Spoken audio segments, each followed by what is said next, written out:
Yo, what's up? Sorry about that. We're 10 seconds in and I didn't say anything. This is AC from LA, and this is the Collective Podcast. It's episode 82. And once again, my co host is late. Here's the thing it's like he took over for somebody that used to be on the show, always showing up at the last second. And then this is not even the last second because he's late. He's not here. So, not sure what's going on. But yo, shout out to you guys. It's episode 82, the Collective Podcast. I'm AC from LA. Like I said, waiting on Saucier Senior to show up and show out. Maybe we're gonna have a short one today. It is Christmas Eve, as you know. So I doubt that a lot of you will be on here. But for those of you that do show up, we appreciate you. So thank you in advance. And look at this. We have somebody who did exactly what I told him not to do. Dude, that is not your Twitter handle. Did you misunderstand? Right. You're supposed to let them know how to find you. Anyway, yeah. Switch it. Here, I could fix it. What is is it Tommy Boy something? No, at Tommy Loera. Oh, it's actually your name. Yeah. So you keep it professional. Yeah, well, yeah, because I forget. Sometimes. Because I forget. Okay. So he also wants you guys to know that he's Diesel. But yo, this is my guy, Tommy Loera. He's also Rodney's guy. He is the athletic director at Salesian High School. And I feel like, what is it? Bishop Mora Salesian? That's correct. Bishop Mora Salesian High School in the great state of California, Los Angeles County. I believe it's in Los Angeles, but it might be. That's right, Los Angeles. A subset, yeah. LA, located on Soto and 7th and Soto and Whittier Boulevard. All right, so the BH. So Tommy's been dying to come on the podcast, so I'm like, hey, come through, hang out.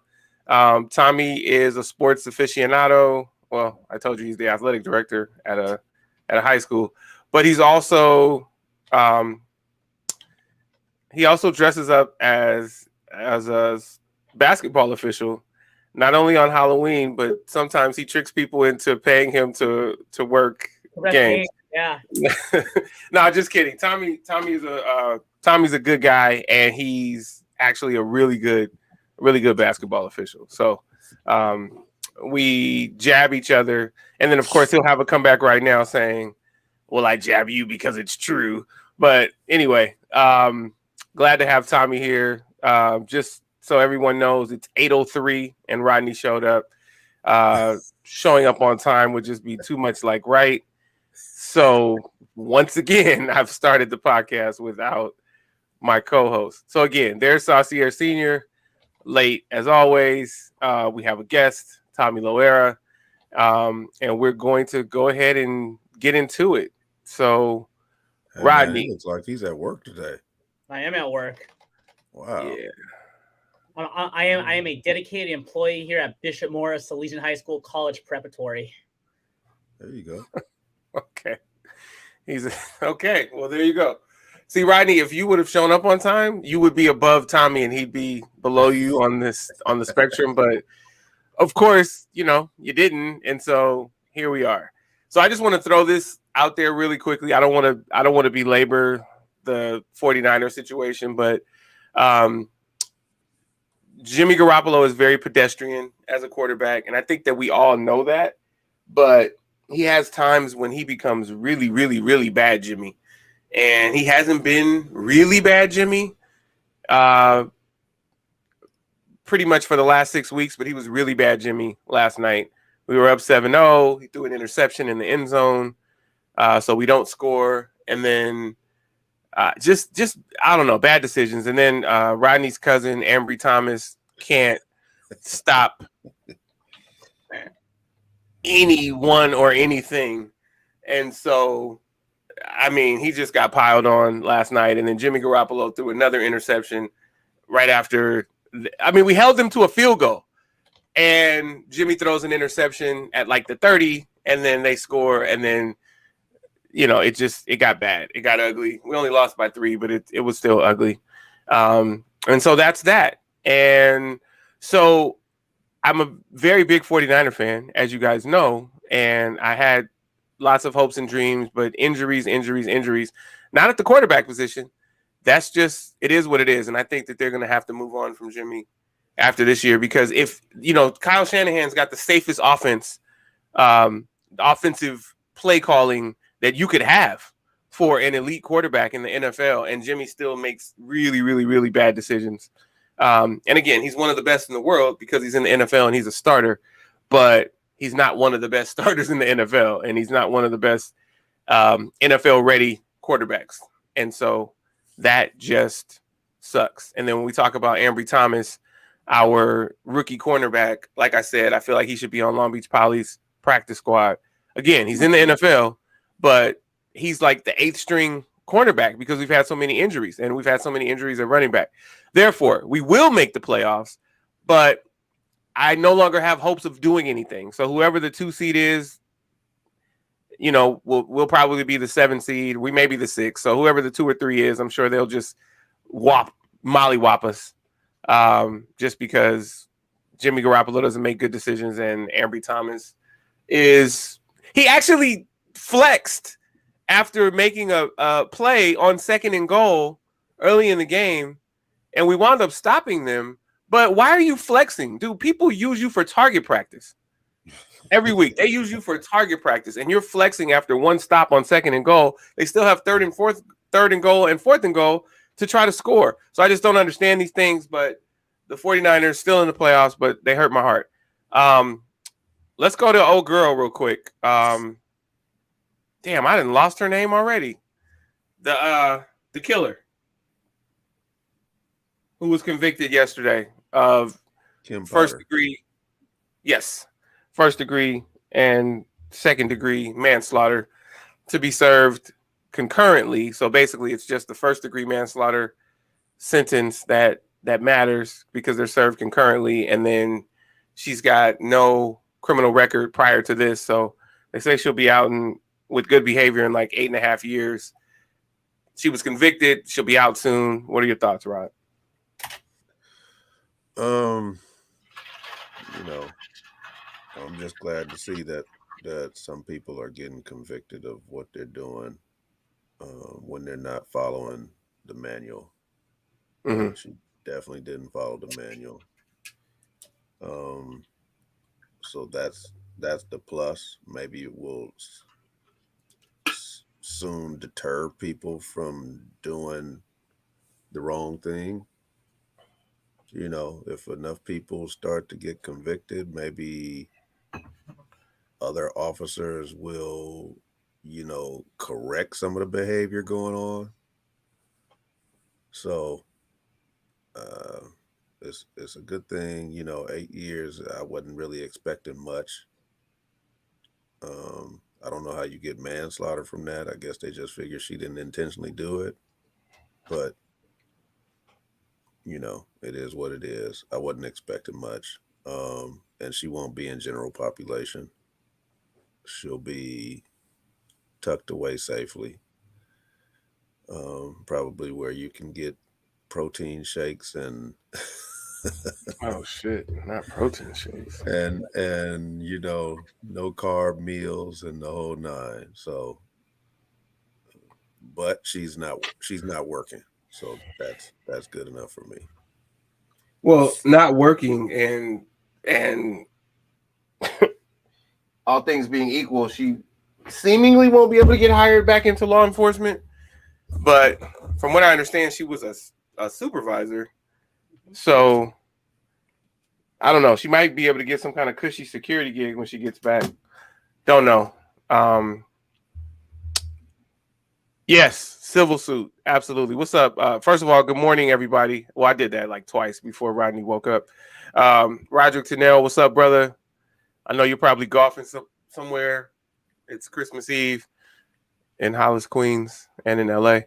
What's up, Sam Gardner III, the newest Texas resident? Well, not the newest, but the family is there. Yes, hopefully a civil suit will follow. Any thoughts, Diesel? Yeah, it was. It's funny. I just I was on Yahoo yesterday, and I just pulled it up and I watched the little video and did some reading on it though, and I have mixed reactions to it. Quite frankly, I get it. It's I have friends who are in the who are in law enforcement. Some of my former students who are in law enforcement, and they just kind of tell me like all the war stories that go on. Again, it sounds like. I don't want to get all political with it, everything like that. It sounds like it was an accident for the most part, based on what the what the findings were. But if anything, yeah, there has to be a penalty for that, for taking someone's life. I guess the manslaughter charges, just coming down from. It sounds like it was an accident for the most. Oh, is that my feedback? You're good. You're good. All right. Yeah, and I can totally see those manslaughter charges come down. But again, and I think you guys kind of hit it on the head. It's she has she has two stints she's gonna have to serve. But yeah, she'll get out. She'll be out a lot earlier than that, in my opinion. I don't even see it in 8 years. I see it shorter than that, quite frankly. Again, a well-respected member of the community for the most part. I think she had 26 years of service on the force, and all that. But, just like Rodney said, it's just like, someone with no record who's up there as, in a department like that.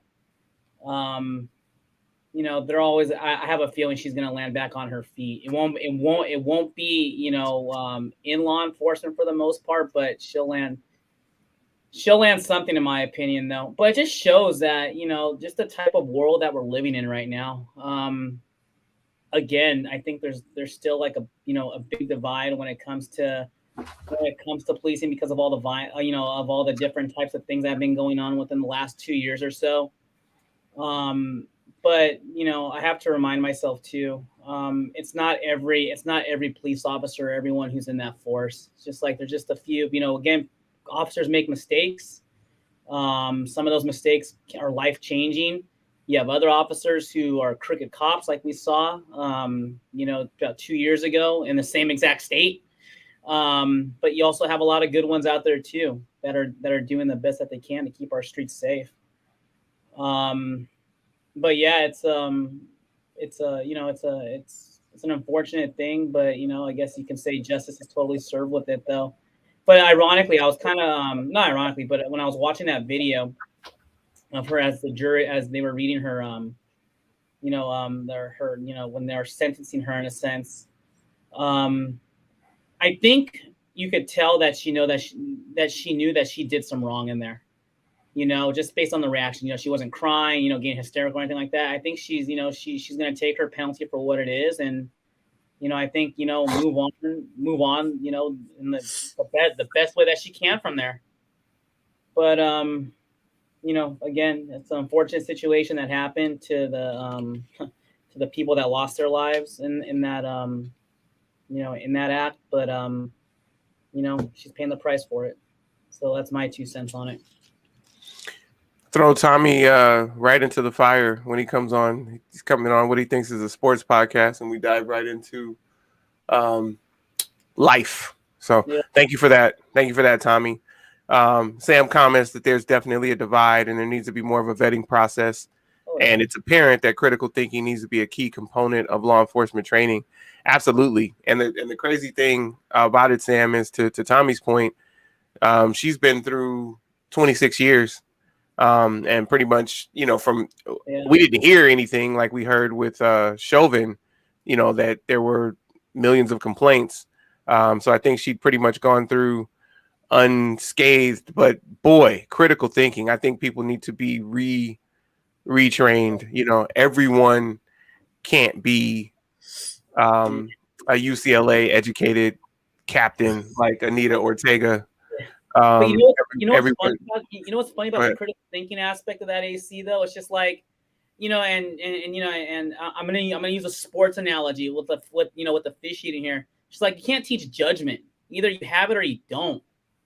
I kind of think about it like, how many times have we been put in situations as, let's say officials, even athletes in a sense, coaches, where obviously we're not at that magnitude of law enforcement with life or death situations though, but it just goes back to that judgment, and that comes with the experience. And let's face it, it's just like, when we're out on the floor or we're on the sideline coaching our kids or your athletes or whatever the case is, just like, yeah, we're gonna make those mistakes. But and I didn't mean to cut you off there, but you're kind of segueing into it though. And I think one of your followers on there put it in the message thing though too. Just like, that's when that education component comes into play.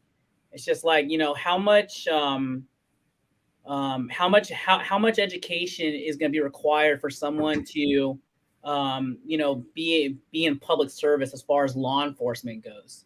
Because right now it's just like, anyone can go in, as long as you have a high school degree, you're good to go. No criminal record, you're good to go. But again, those critical thinking components come from, whether, you have the UCLA education, I have the Whittier College education, so, that it just kind of shows, when you're put in certain scenarios, everyday life, your level of education really does come into play though. But it's just, I just find it crazy how people can just go out there, sign up for any type of job for the most part with the bare minimum of a high school degree. Because I'm going to tell you right now, I work in high school education. In case in case any followers on here just came in late, I work in high school education, and dealing with some of my kids, I love them all to death. But I'm going to tell you, it's fucking scary sometimes. It is. It's just like, damn, just kind of seeing their thought process. Mm-hmm. Just some of the stuff that that they face every single day. Social media doesn't help. They can't do basic research for the most. Some of them. I shouldn't say. I'm not talking about my kids, right? I'm not talking about my kids. Just to clarify that. But I'm just saying, as a whole, it's just kind of scary what the future holds in a sense. Right. It's just like you just don't know, you just don't know. But some of those guys are going to be out there wearing the, have the gun on the hip, behind the badge. They're going to be our firefighters, our paramedics, and other other jobs that don't require higher education. It's just scary. It's like, damn. But yeah, that's my tangent. All right. Well, thank you for that, Tommy. And yes, please don't adjust your screen. You are seeing what you think you are seeing. I know Rodney's over there confused as a motherfucker. The Return of the King. He showed up. So, I'm just gonna pass the mic to Hardcore Peace. My man Michael Tillery wants to say a little something. What's up, Mike? There you go. What's up, man? Happy holidays, everybody. Merry Christmas Eve. Yeah. Hey, man, I'm here. Yeah, I'm here, man. Yeah, you're here. You're here. Really? Well, yes. So we were just talking about. We started talking about Kim Potter and the verdict, and then we segued into training for officers, the need for critical thinking, and then Tommy had an officiating analogy and talked about the fact that you can't teach judgment. Like, you could teach mechanics, you could teach rules, laws, but you can't teach judgment. It's either you have it or you don't. And in officiating, we have the ability to break down film and maybe improve our judgment a little bit. We can see where we erred, but when you're out there defending the public, if you will, but on the other hand, cutting down the public, a lot of times there's no coming back from that. You don't have the opportunity to break down film and learn from what you did wrong when you took somebody's life. So It's a horrible situation. Yeah, go ahead, Mike. Listen. Yeah, we're preaching to the choir here. Everybody probably know what I'm going to say here. So since week 12, Ryan Tannehill hasn't thrown a touchdown. He threw one last night. There was no national criticism of Ryan Tannehill. Yet Lamar Jackson, even Patrick Mahomes and Dak Prescott were catching it every day despite having better records. The main people who come against me when I say something like this is black men. Okay? As this country somehow evolves and gets from under the insidiousness of its past, the nation at large needs to retrain themselves of how they view black men in particular. I'm tired of it. Like, I don't even give a disclaimer to none of these people. No matter who you are, there are no buts. There has never been no buts. I don't want to hear no buts. If you say but, I'm out of the conversation. Because like I told y'all before, behold, the underlying truth is the definition of but. To see her cry in the trial, and to see a lot of people kind of come to her defense, that's an immediate cutoff. I see a lot of people still talking about, this criticism of people who are woke.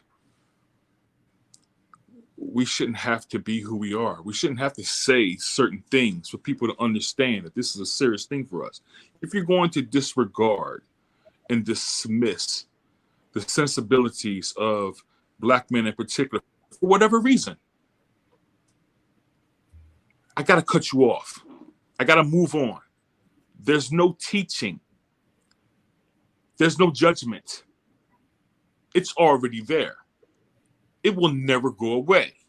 It's going to take something personal to happen to you for you to somehow defrag your mind to understand that this shouldn't be something that is common. It's to the point where people are desensitized from it.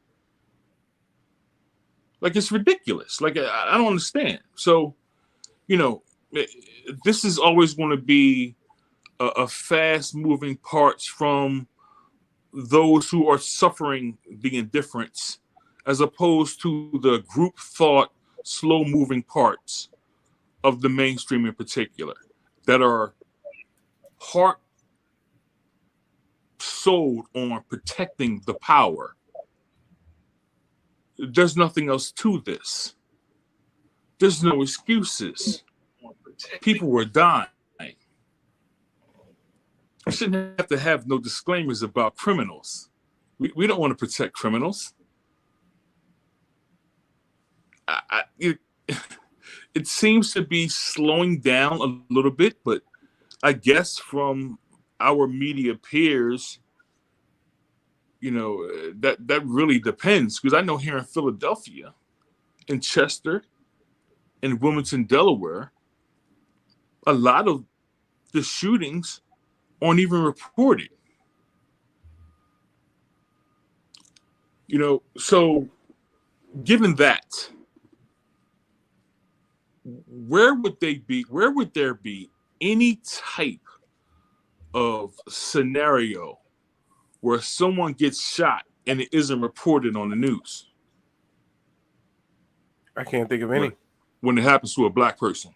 Well, yeah. I couldn't think of anywhere it should happen. Correct. But this is where it is. Right. You guys know me. I'm coming hardcore. I'm coming straight for the topic. There is no distractions leading me to speaking and analyzing whatever else is at hand, because there are so many potters. There are so many other people, whether they're working in retail, in stores, whether they're trash men, whether they're your mate at this point. So I don't know. I don't know how this will ever be resolved.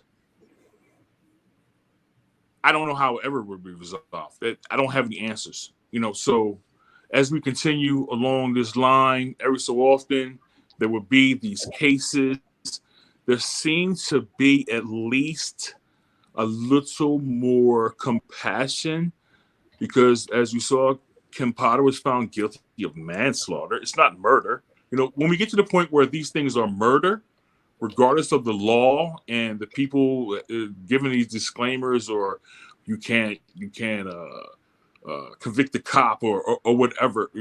When these things are first degree murder, as soon as it happened after the investigations, then I'll see and say that we have made some type of advancement. But until then, it's just going to be same as it ever was. And you're basically waiting your turn for it to happen to you.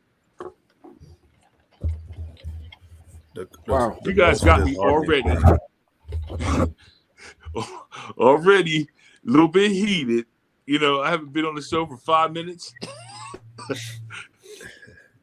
The most disheartening thing for me, man, was that Trevor Thompson, they showed on the news Trevor Thompson was armed and dangerous the other night in Covina. He had just killed a UPS driver. And when they confronted him, he had a gun.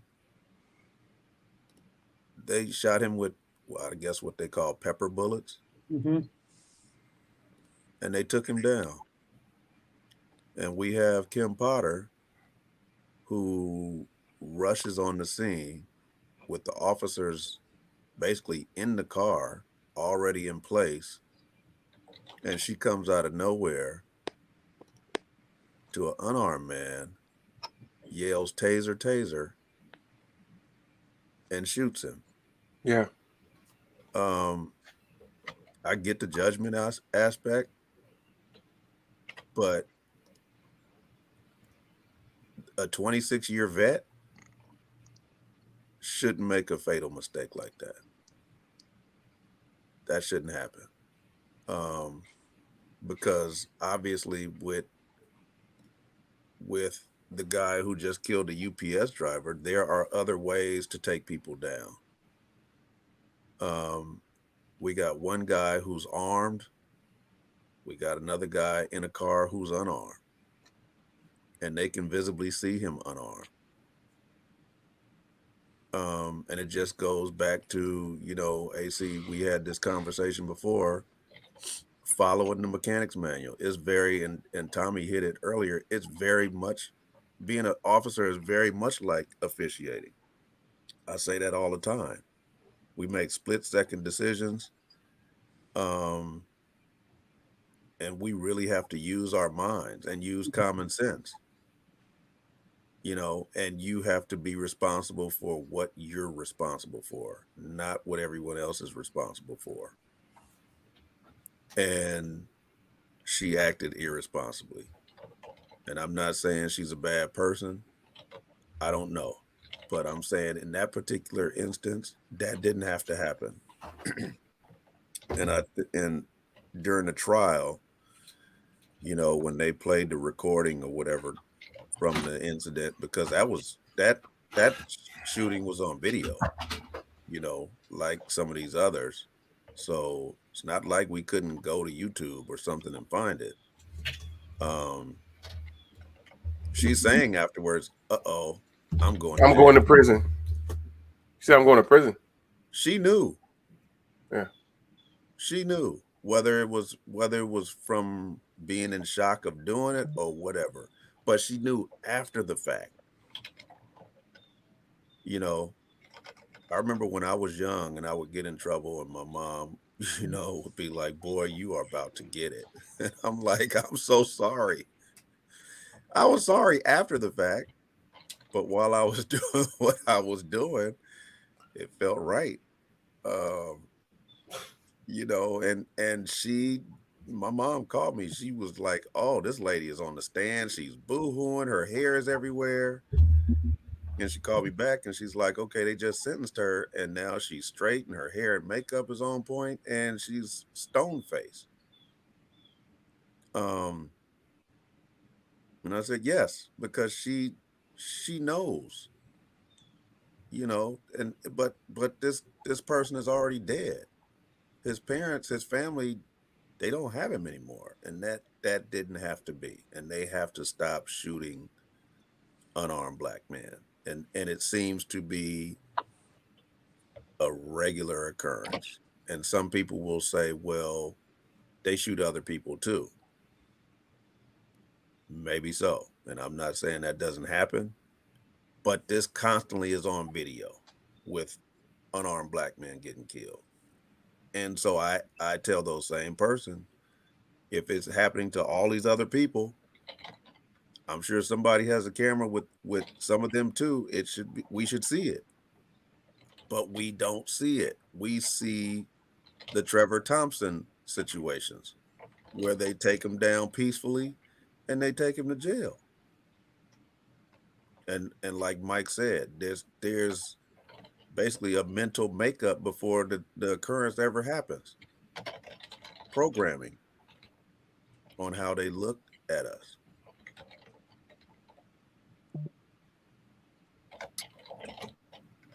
Absolutely. I'm of the thought that I will go out and say that these people are bad people because there, as you said, Rodney, there's a death that occurred. He can't come back from that. There was no excuse for that. Like, see, I'm trying not to say a disclaimer here, but we obviously know that police officers have a very difficult job. Like Rodney was saying, they have to make very split decisions.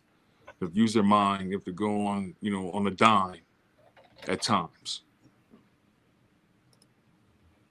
It's really just about this sensitivity, or what happened to everyone else. Everyone else will be on the news. There will be trials for cops that are shooting white people, kids, white women, white grandmothers. We don't see this.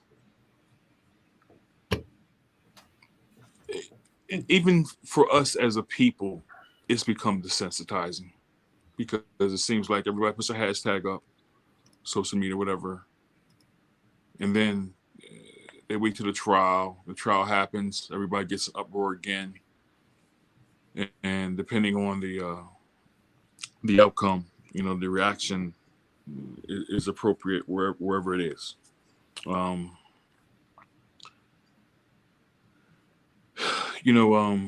We have children here, so I think that's where the humanity is stemming from. It's stemming from the humanity, the fact that our children are walking out the house every day. I have 3 going on 4 grandchildren now. I'm seeing how my kids are operating in the society, and every day I'm giving them something to advise them as to how to do something without coming across some wayward cop or some wayward citizen who sees this nation as losing its grip,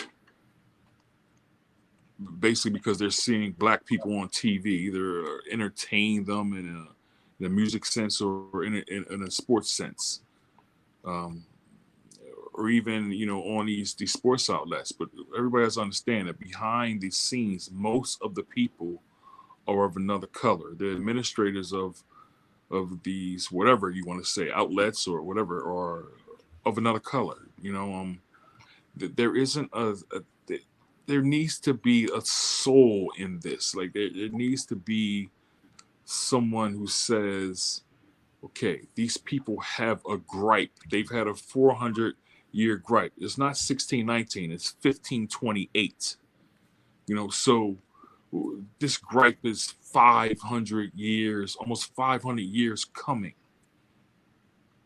When? Like, what's going on? Like, when is this going to change to the point that we don't have to talk about this as another segment of society shuts up about it. They don't care about it. If they cared, it would stop. If little white boys were being killed inside their communities, this would stop immediately. And the criticism would come from on high and filter all the way down, because they see their sons. They see their daughters. They don't see our sons. They don't see our daughters. We're matured, even though we're 12, to be 20 in their eyes. We don't get the benefit of a youth, of being a child, of having maybe a disagreement with someone. I've seen it all the time in coaching, where these young kids are being seen as attitude problems. They might have something going on at home, but there's an indifference there, because these coaches don't want to delve into the psyche of these young individuals to bring out the best of them. They just see them as, I'm speaking about as a baseball coach now, they see that Black kids have opportunities in other sports, you know? So I'm trying to appeal to the senses of the origin of this, you know, not as the reaction comes. I tell my Black fellow writers all the time, like, why wait for the incident to happen? This should be like a continuous conversation somehow that's grounded in resolution, you know, results, holding people to the fire in every instance. And until then, like, we're just going to be speaking in circles, you know, and we're going to be harboring, you know, some type of apprehension when we really talk about this, because we're worried about the powers that be, as everyone has been forever, you know. So, man, you know, God bless that brother's family, you know, his progeny, you know, who will have the nightmares of his death until they die themselves. You know, I see racism as death. I don't see racism as anything else but death. There's nothing you can take from it and say that it doesn't lead to death, whether it's housing, whether it's these incidents here, whether it's some type of other discrimination, people not being able to get jobs, or, you know, dying on the operating table because they're Black mothers as opposed to white mothers. This is a lot that goes on. Black quarterbacks, you know, the tenor of this stuff is really just old and tired. And like I said earlier, Black men in particular need to stand up instead of cowering to the pretense of the powers that be. This boogeyman that's out there that people are so fearful of. If it doesn't attack you for something else, why is it going to attack you for something you say, trying to defend your people so we don't die? I've said enough, y'all. Thank you, Mike. Thank you. Rest in peace, Dante Wright. Dante Wright was Kim Potter's victim. And peace and blessings to Dante Wright's family. Related to policing, but unrelated to criminal intent by police, I want to say rest in peace to Valentina Orellana Peralta, who was killed yesterday, 14-year-old girl killed yesterday in Burlington Coat Factory. Well, I guess it's not called Burlington Coat Factory anymore. So I guess I have to say at Burlington. There was someone that was assaulting someone with a deadly weapon, and police opened fire on the suspect.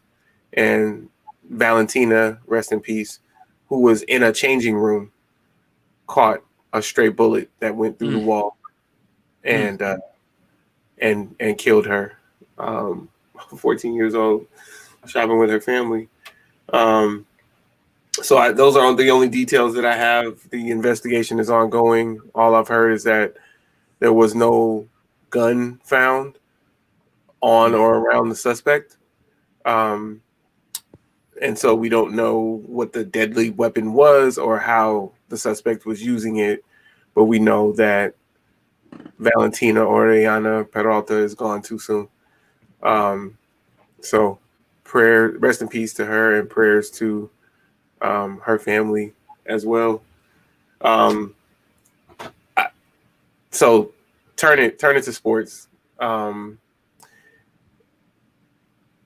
But building on what Mike said, which was related to what I opened with, Jimmy Garoppolo. I mean, obviously I have a stake in it because I'm a 49er fan, but as Lamar Jackson takes so much criticism, we see the celebration of Jimmy Garoppolo like, oh, he's been so great in the last 6 weeks. Like, he's been better than below average, so he's been about average, but he hasn't been great. He just didn't do stupid things. But he wasn't doing anything to wow you. And so when you have someone with a quotient whose reward is way higher than the risk, they don't want to celebrate them when they are not lily white. And then they make a lot of excuses for those who are lily white. And it's interesting. Mike talks about Tannehill's touchdown, which happened to be against us, which happened to be because, Ambry Thomas once again fell asleep.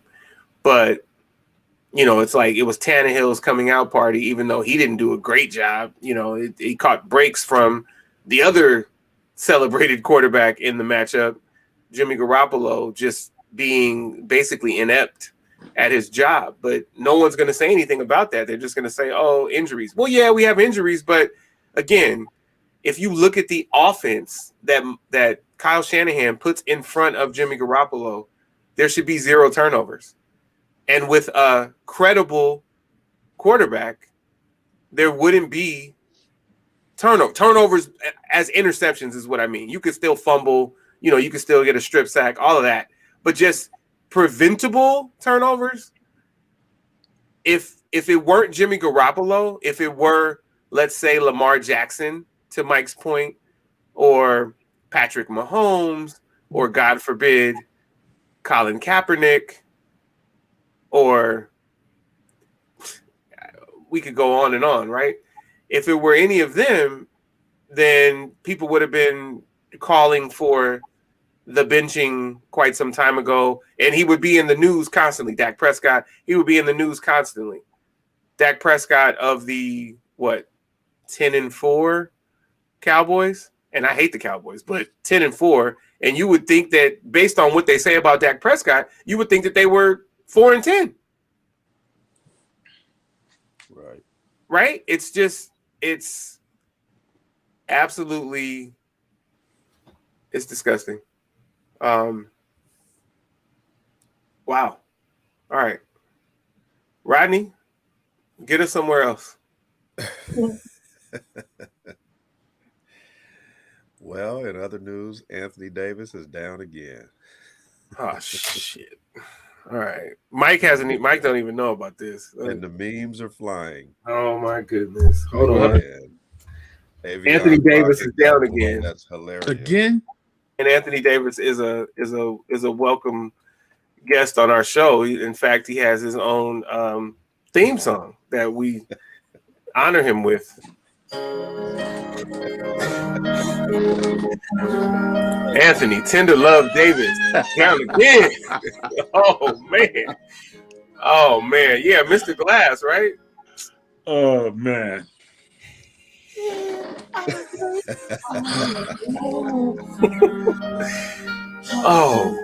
Anthony Davis is down again, and LeBron says we need chemistry. But LeBron's also about to go to the injured list. The Lakers probably won't even make the playoffs, and this is just 2 years removed from their latest championship, their 18th championship, in fact. And it's all because tender love is oh so tender. Love. Oh, so tender. Yes. Thank you, Anthony Davis, for giving us all this content, baby. He came right on time with the background music. Oh, shit. my gosh. Oh, my goodness. You Yeah, know, Anthony Davis. See? He went out like twice before he actually got hurt in the game, left the game like twice prior to that, and was almost doubtful to return before the latest one. He walks from the court all the way to the hallway before he decides to lay down. He couldn't make it those 10 extra steps to just go in the locker room. Isn't one of the lines here, I lay, oh, it's all alone, but I like to say here, I lay on the floor, because he's always on the floor. Like, if he sneezes, he's going down. And it's so sad because That's what happens when you play in Hollywood, man. Is that what happens? Yeah, man, he's acting. Oh, Trying to get that movie gig. Oh, well, he's a pretty bad actor. I mean, I've never seen anyone get injured this often. Yeah, every game he's holding his eye, he's holding his chin. He's taking his time getting off the floor because he's in so much pain. Every game. I've never seen anything like it. Who throws their shoulder out getting dunked on like that? Like it's ridiculous. It's ridiculous. What's up, Jimmy Mack? I mean, oh no, that's not Jimmy Mack. That's his cousin. What up, James?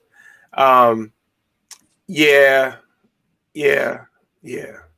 It's bad. No, it's not a paper cut because that would actually draw blood. It's a chronic. It's a. Yeah, it's bubble guts. That's what it is. It's chronic bubble guts. It's an upset stomach, and he'll be down for 8 weeks because of the upset stomach.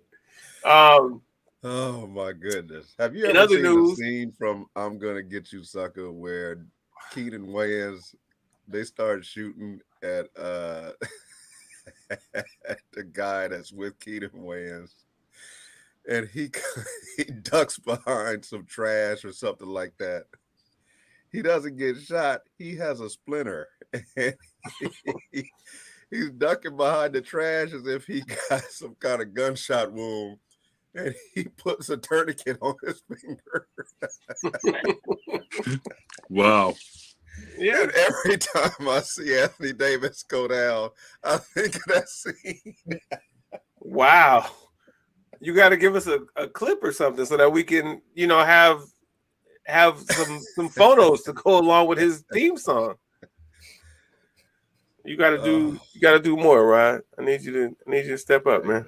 So that we can, try to get a little more media savvy. Say again, Rod. I got to get with you to try to get a little more media savvy. I'm still trying to work this phone. Yeah. This phone. Rest in peace, Rodney's stupid ass Android. Rodney has an iPhone now. Hey. Wow. Hey. He took the plunge. He's trying to figure. What? Go ahead. The Anthony Davis thing is something because when I saw him at Kentucky, I covered a Kentucky Louisville game, and I said, "Yo, this dude, he looks to me like the second coming of Kareem Abdul-Jabbar." Oh shit! It was how he was able to operate an open floor. It was his handle. It was how fluid he was. Obviously, his ability to score the basket and also play defense. It seemed like there was an anomaly in this league that, obviously he was playing small ball and, things were shifted out to the 3-point line. The growth spurt that he had, obviously people talk about as the reason why, he is able to be, so coordinated, I have a lot of opinions on Anthony Davis, There seems to be a grip of players right now where we don't fully know if they are focused on the game of basketball. True. I told Anthony Davis myself after there was all this talk that he should sign a contract. It was a big contract at the time, but this was before the collective bargaining agreement. And I told him, don't be stupid and sign that deal, because the deal you sign later will be so much more money. And he listened, I don't know if it's the money. I don't know if it's the preponderance of weed in the league. I don't know if it's some other things, but there just doesn't seem to be a real true focus and a passion for the sport that he's been gifted with. This dude could be, what's keeping him from being a top 10 player? Paper cuts. Paper cut and the bubble guts. Yeah. Sneezing, allergies. It's just really a shame, man, because he's just such a great player. And I was before I came on here, I was supposed to interview Chris Broussard for going to do a 15-minute interview on current events. And one of the questions I was going to ask him is, what's the scenario that lands Ben Simmons in LA? This is what's in my heart, being here in the city and seeing how everything is transpiring, seeing how, immediately during the draft process, one of the teams that Ben Simmons said he wanted to go to LA. Sometimes I have, I'm not saying I'm a psychic or anything like that, but I just have a strong feeling about what's about to happen, especially here in Philadelphia. Once you cover these teams and you're researching and you're invested as a fan, you're invested as a writer. I even bought a couple of years of $20,000 seats, just to see it from a fan point of view. My seats are right behind Meek Mill. Flex. But Flex. But I wanted to see, man. Like it's hard when you're a reporter to see the fan point of view, because you're hearing things, you're seeing little things, but you're not getting the full breadth of what the fan is going through, because you're so focused on your craft. And with the dubious things that are happening to Anthony Davis, the Lakers have to make a move. Yes. Because I haven't talked to LeBron in a while, but I know he wants to play until his son plays.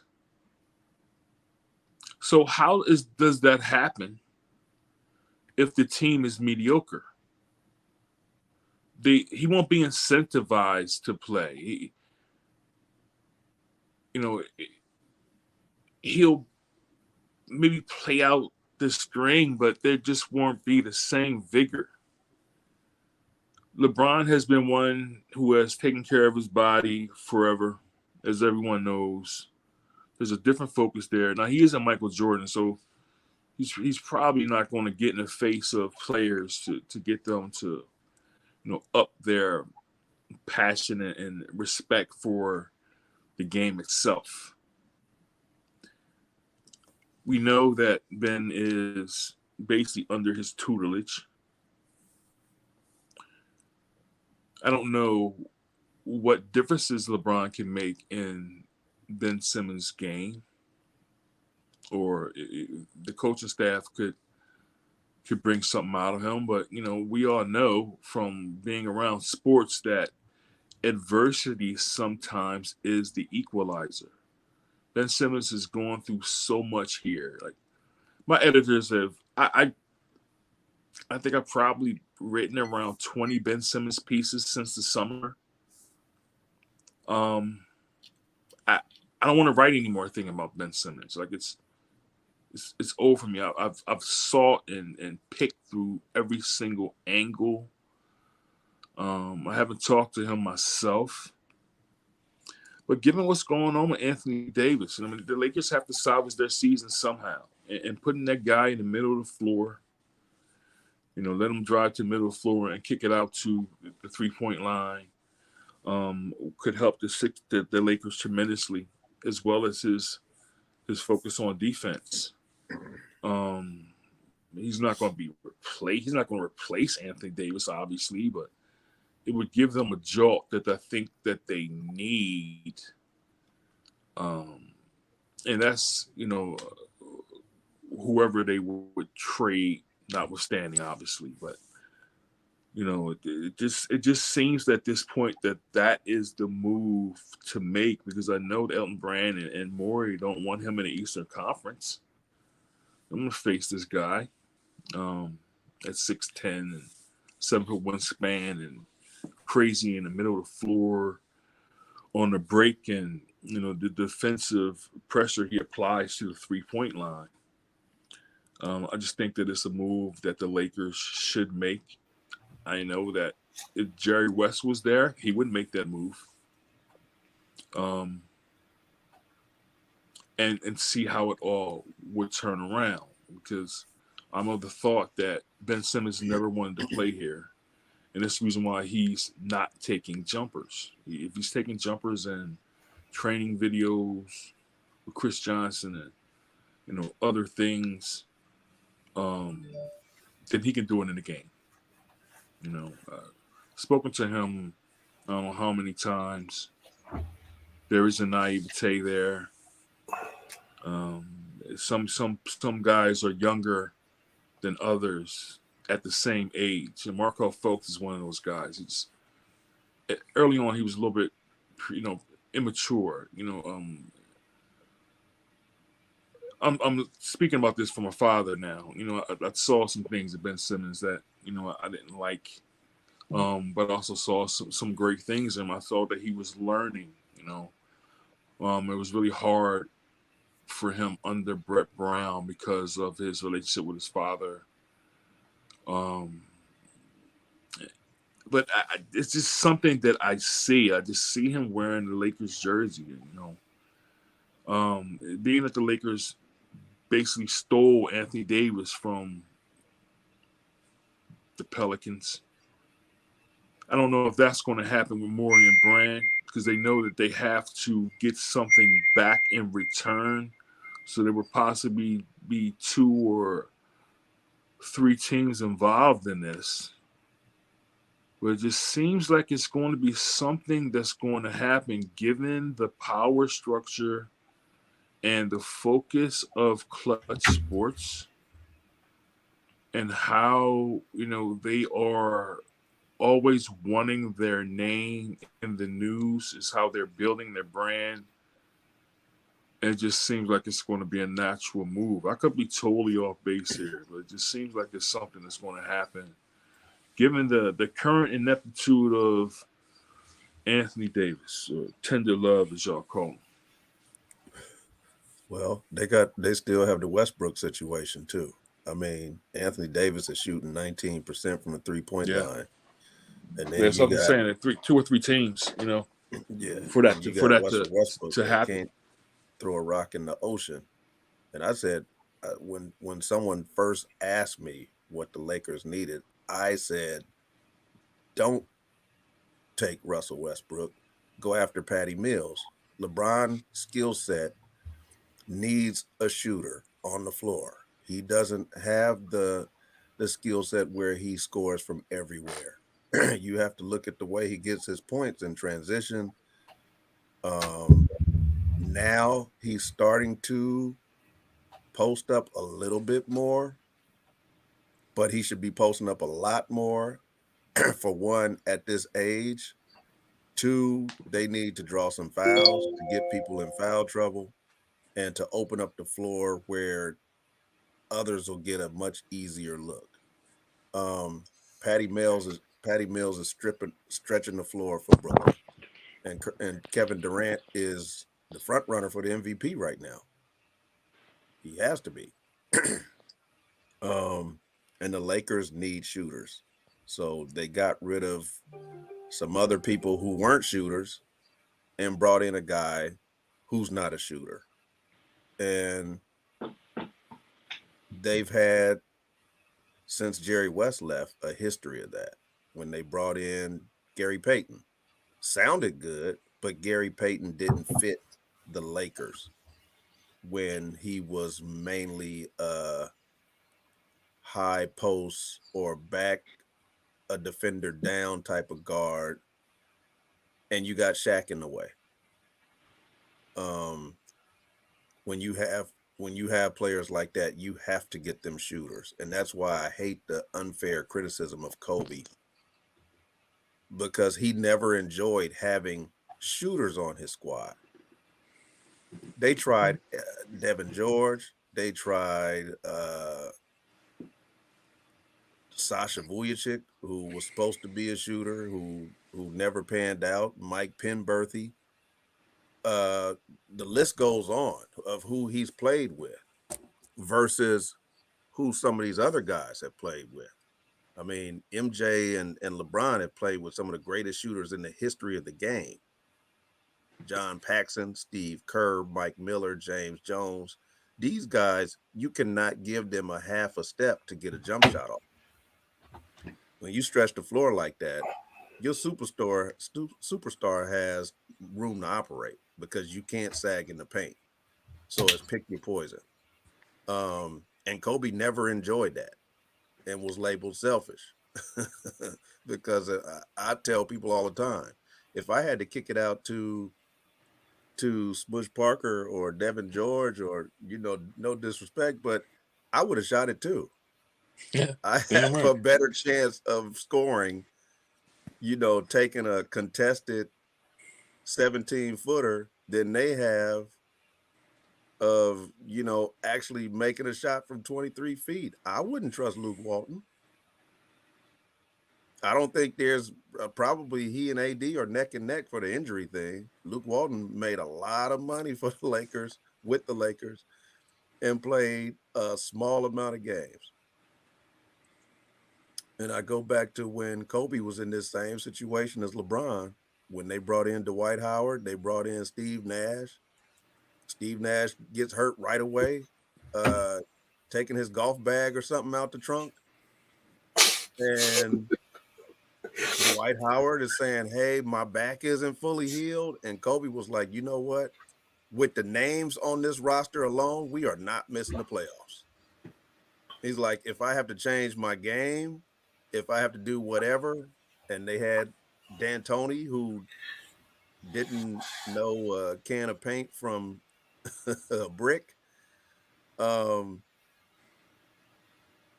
They made it to the playoffs. I mean, he played way too many minutes in the playoffs when they got there, like a madman. I think he was playing like 47 minutes a night every night. But his pride wouldn't let him stop.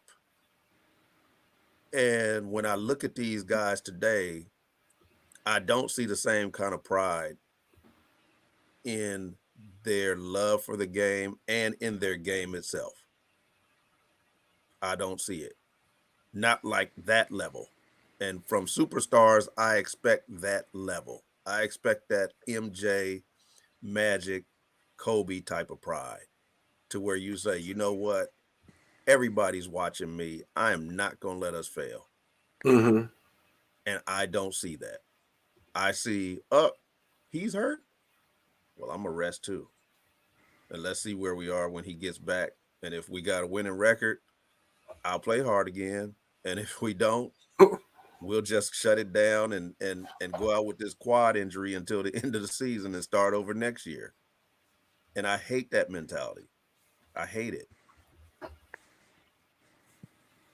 think we've experienced that a lot with our team recently, with James magically going down when Davis is down. I don't know if you had specifics there, but that's the specific that comes to mind when you talk about a scenario like that.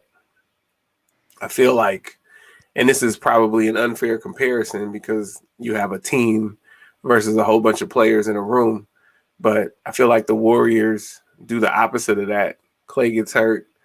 They don't implode. You know, they work hard they got that pride. You know, they're a prideful organization over there, and they work hard and bust their butts. And you know, they had no business making the playoffs last year, and they made the playoffs last year as the 7th seed, and Right. just and this year they 1-2. I feel like they're the best team in the NBA, and they have the second best record. You know, depending on the day of the week, they either have the best record or the second best record. And they're 1-1 against Phoenix thus far. And Clay's not even back yet, but they didn't want to have any kind of big drop off. Whereas if you look at our organization, you have one of the two best players go down. Well, the other one needs to match that and go down too. And then I don't know. It's just, anyway. It's interesting though, related. It's interesting that we don't talk about your team at all, Rodney. Your Clippers, like what happened to them? They just like what's going on with them? Is Kawhi and Paul George still there? You know what? It's funny because the first month and a half of the season, Paul George was playing, and I'll have to give him credit. He was playing MVP level basketball. And well, that's not his first time. No, it's not. In regular season, he does that. Well, he used to do it. He used to do it religiously in Indiana. That's why I liked him. Yes, until the playoffs came. Yeah. But I haven't heard anything from him, and no one even talks about the Clippers anymore. You know, Are you sad? No clue. No one talks about when Kawhi is coming back. He's out. Okay. Yeah, Kawhi's been out since the torn knee ligament. Oh, he has a torn ligament. Okay. You know, they're saying February. Okay. Are they now? Okay. Yeah, I hadn't heard anything. I'm just like, hey, and I got a newfound respect for Steph Curry because I mean, you got to think Draymond Green is not a shooter. Curry is playing with some really young guys on that squad. And offensively, he's keeping them in there. I mean, and they're winning. And Clay is just an added bonus. And so from what I'm understanding, they don't want Clay to come back till he's like 100%. And I've seen clips of him working out, and he looks great to me. I think they want to make sure he's over the mental hurdles and all of that. But the dude has put in some serious rehab, and he looks ready to go. And that's going to be scary for the rest of the league. Yeah. Really scary. Yep. Hey Mike, I know that you've thought long and hard about this. Who's left out of that NBA 75? I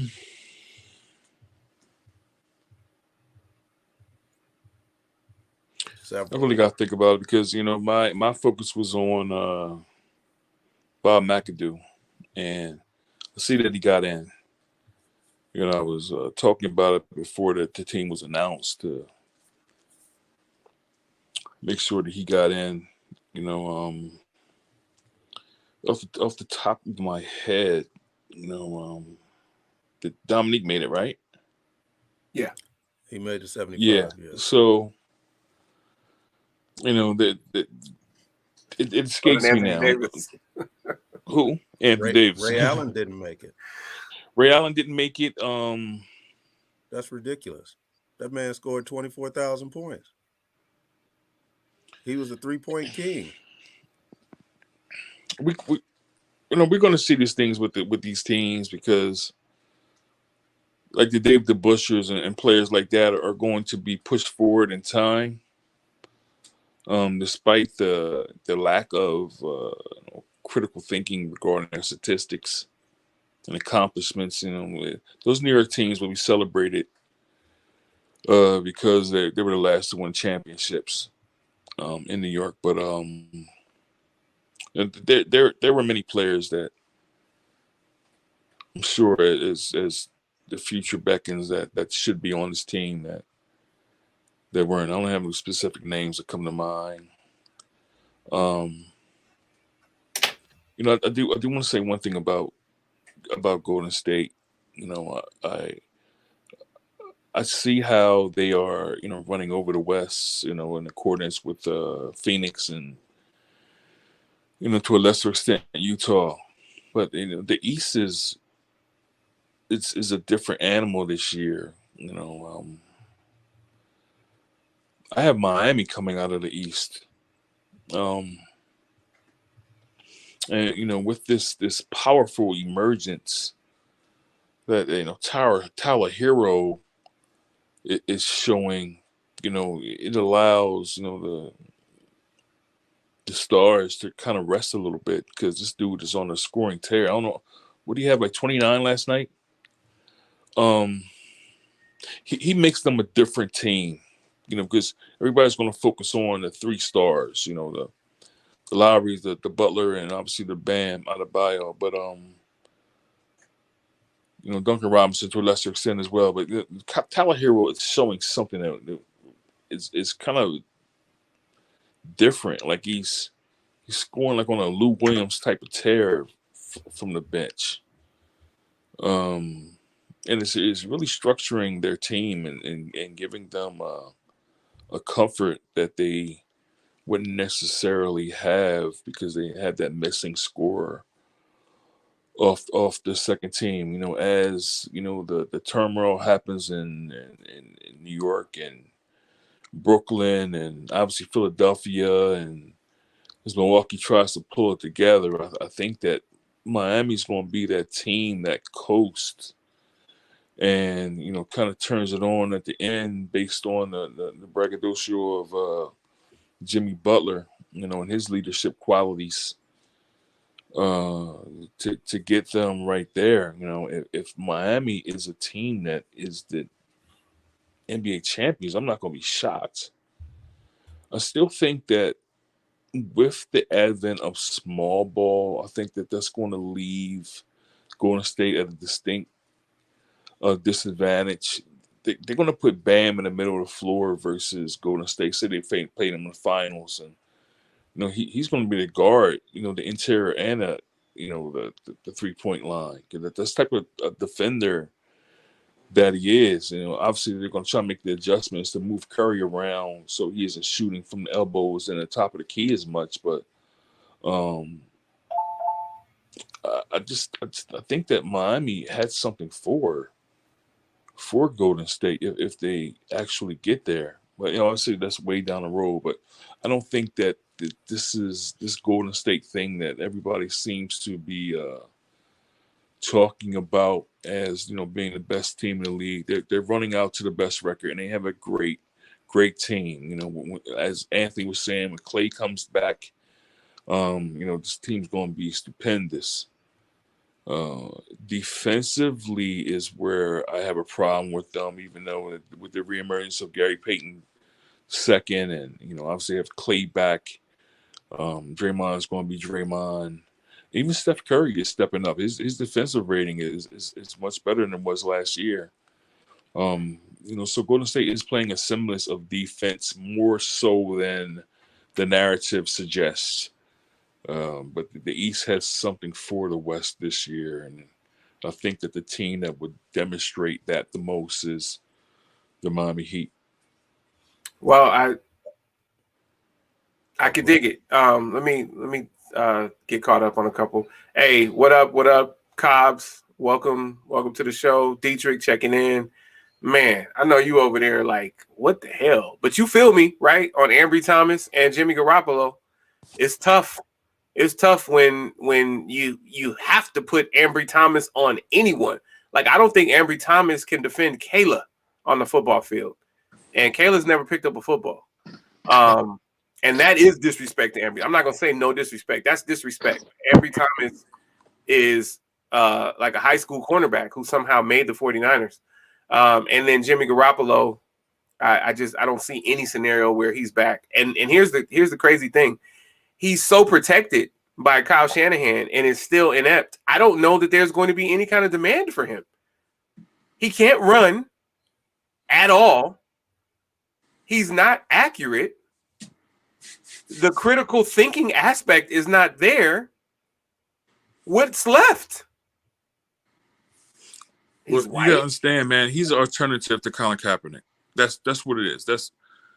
He was brought in and given that big ass contract as a public relation move to extract what was going on with extricate what was going on with Colin Kaepernick. Because what was he, like 7-0? And then he got the contract, and everybody was like 137 million. It was a ridiculous number, and obviously he was unproven. Just could you imagine if Lamar Jackson had Ayuk and Deebo Samuels? What are you talking about, dude? I imagine it all the time. That's my team.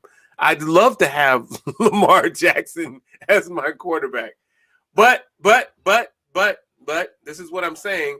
Jimmy won't be back. I'm just wondering what the demand will be here for him elsewhere. Trey Lance is the quarterback next year. I just hope Trey Lance shines. But again, man, but it's what you said. It's protection of Garoppolo, even though he might be gone next year. Is Trey Lance feeding off of the personality of the organization that is protective of Garoppolo?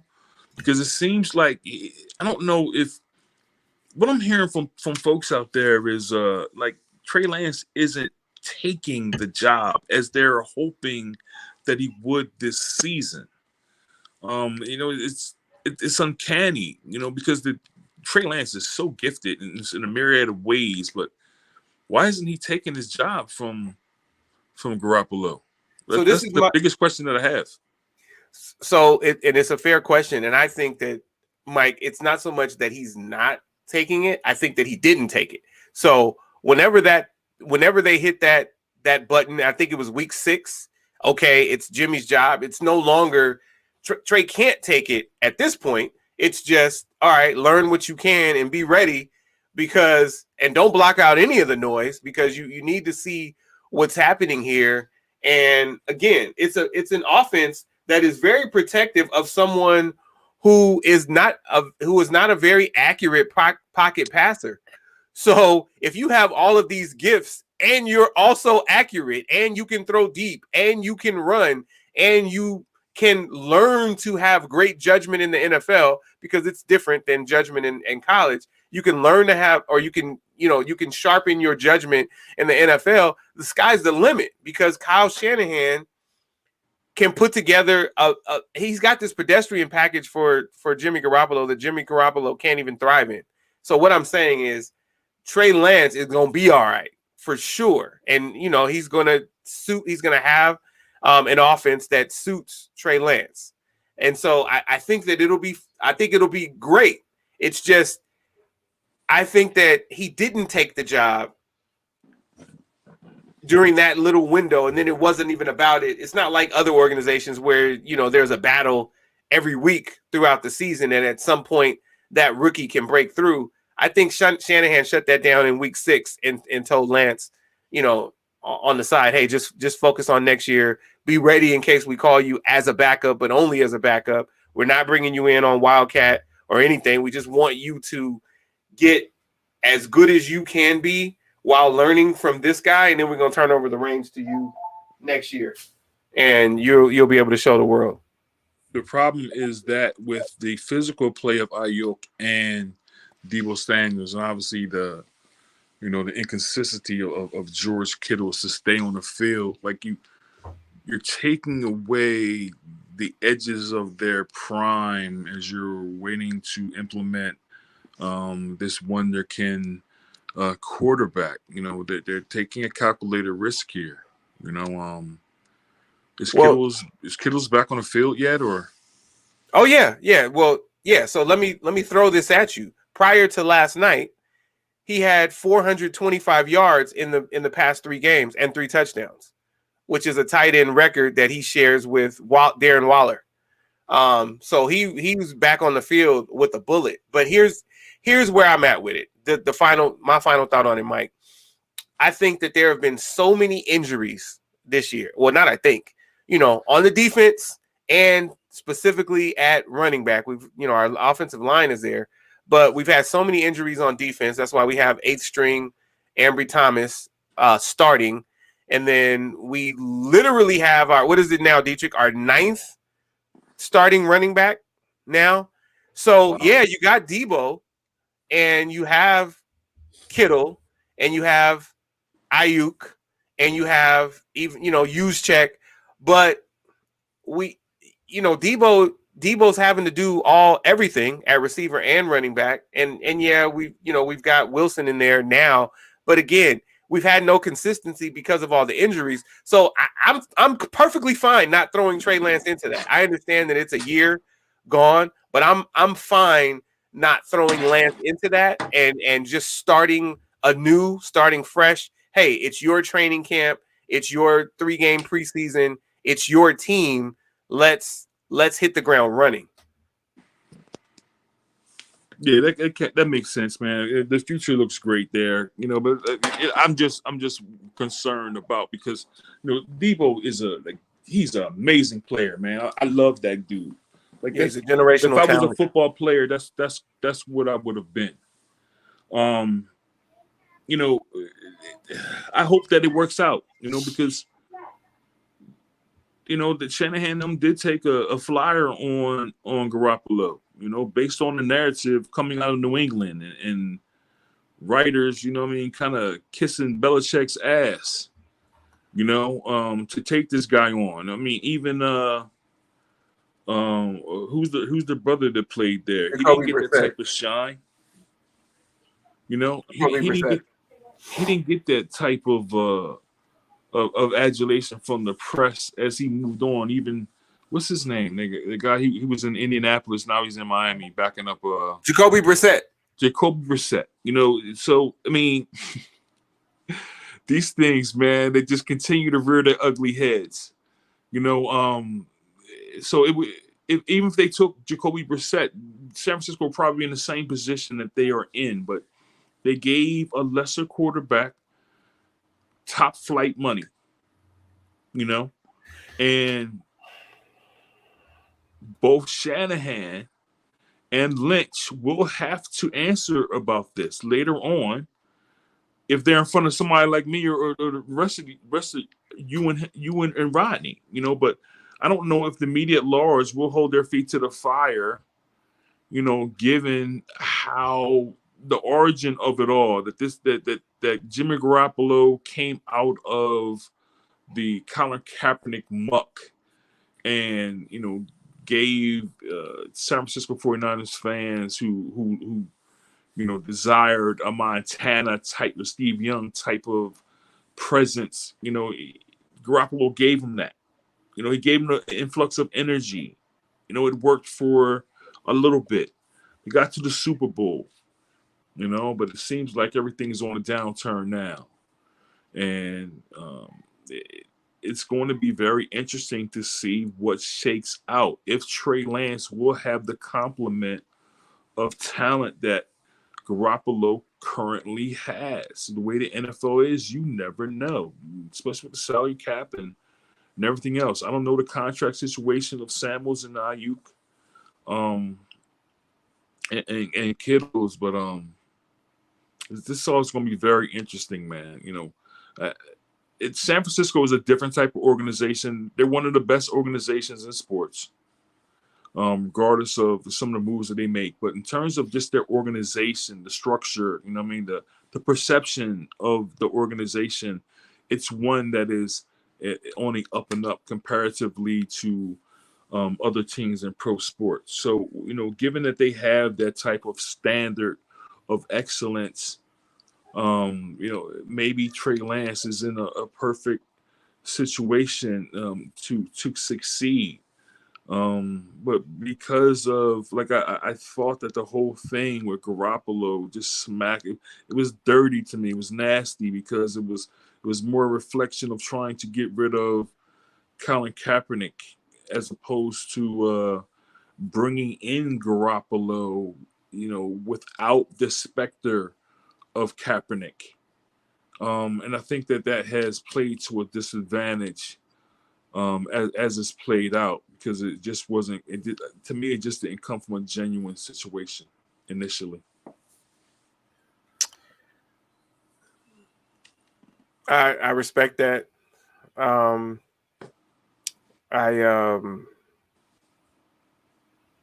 Yeah, I think I have to think some more about that and come back to it maybe next week. But yeah, that's just a personal type of thing. I got you. I hope that you have more information for me because I'm really ignorant to what's going on out there, as just from looking at the games itself and reading the stats or reading the local writers. I don't have a full grasp of what's going on out there. Yeah, I got you. No, I appreciate that, and yeah, so it's raining out here. I had my 49ers hoodie on yesterday with the 49ers long sleeve under it. I had my Timbs on. I was ready for the world, man. Came home, I had to take the hoodie off because it's hot now. I mean, because I'm in the house, but I kept the long sleeve shirt on, and man, like Dietrich said, these dudes are giving out Christmas gifts. Both Garoppolo and Thomas. And it's like, come on, man, it wasn't even Christmas Eve yet. It wasn't Christmas Eve anywhere in America when you guys are giving out these Christmas gifts. And so it hurt my heart. But I kind of get to a point now, like I am with the Lakers. The difference is I don't think the Lakers can or will make the playoffs.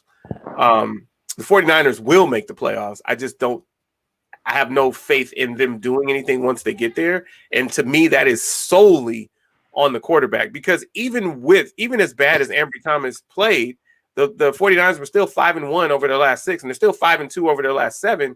But pedestrian ass Jimmy Garoppolo throwing that interception in the end zone and then throwing the interception right after we held them to a field goal. Like we're up 10-3 and in control of the game. And then you throw an interception at the 30, at the 8:30, and they score a couple plays later. They were rejuvenated at that point. They tied the game. It's bad. You make bad decisions, dude.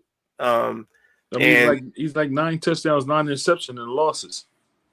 And with the $137.5 million contract, you shouldn't make bad decisions on the field. All right, moving on from that.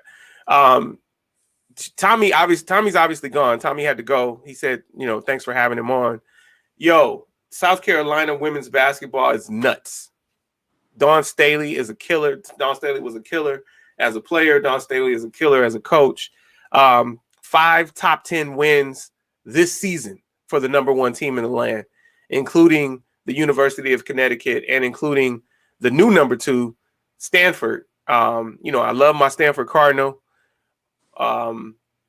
just as I love the Tennessee Lady Vols and the UCLA Bruins, but South Carolina is the class of them all and beat Stanford the other day in a nail biter, much like the national semifinal last year that Stanford wound up winning by 1 when the Aaliyah Boston putback didn't go in. Rod, did you have a chance to check that game out? Did you watch the replay of the South Carolina Stanford? I didn't. I had already saw part of the second half that I told you about, and I did go back and watch some of the first half that I missed. But the comeback was incredible, and then they changed leads over and over again down the stretch. And that was an amazing game. That was an amazing game, and I'll just say this. If I was a GM in the NBA, I would consider Don Staley for a job. Yeah. Don Staley is much like Violet Palmer. When I mention the NBA, and when I say that, I mean Not only is she great at what she does, but she has the demeanor to handle that situation. Yeah.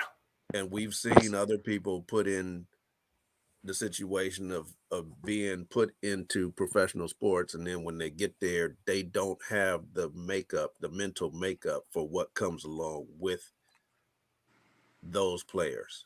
Right. Don Staley definitely has the mental makeup and can command the respect of players in the NBA.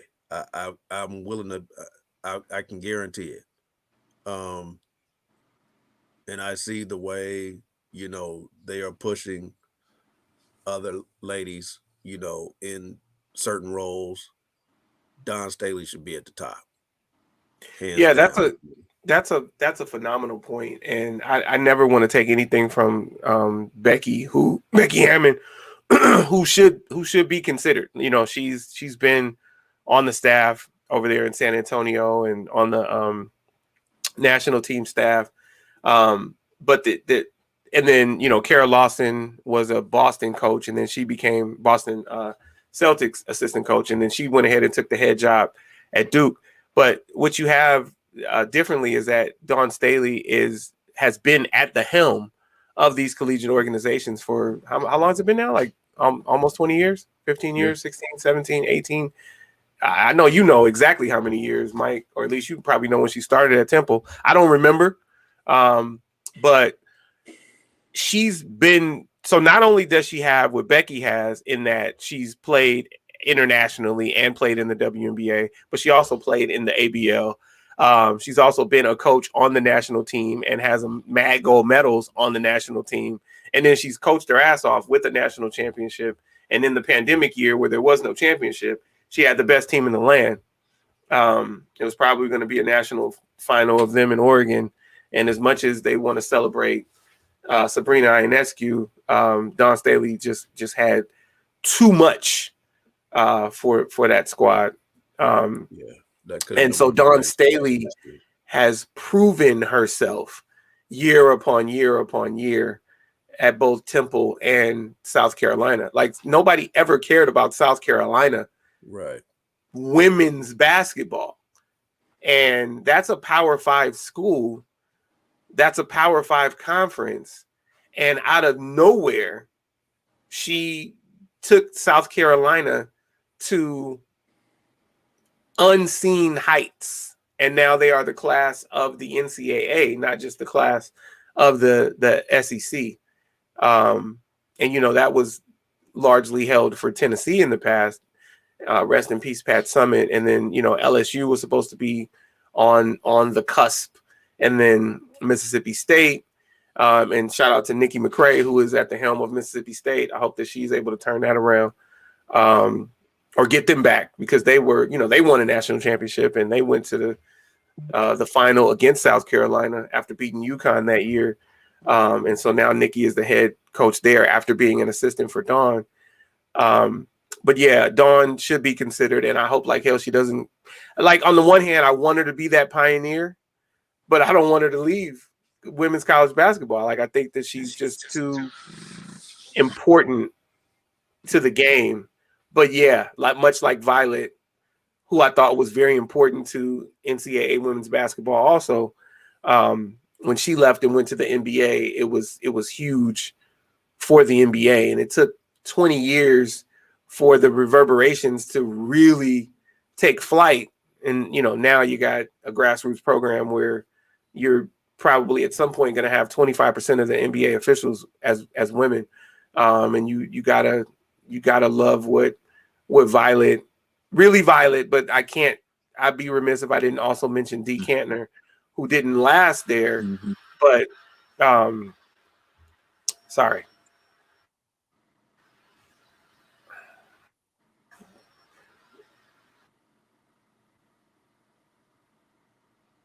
You muted. Yeah, that's what I meant about the mental makeup.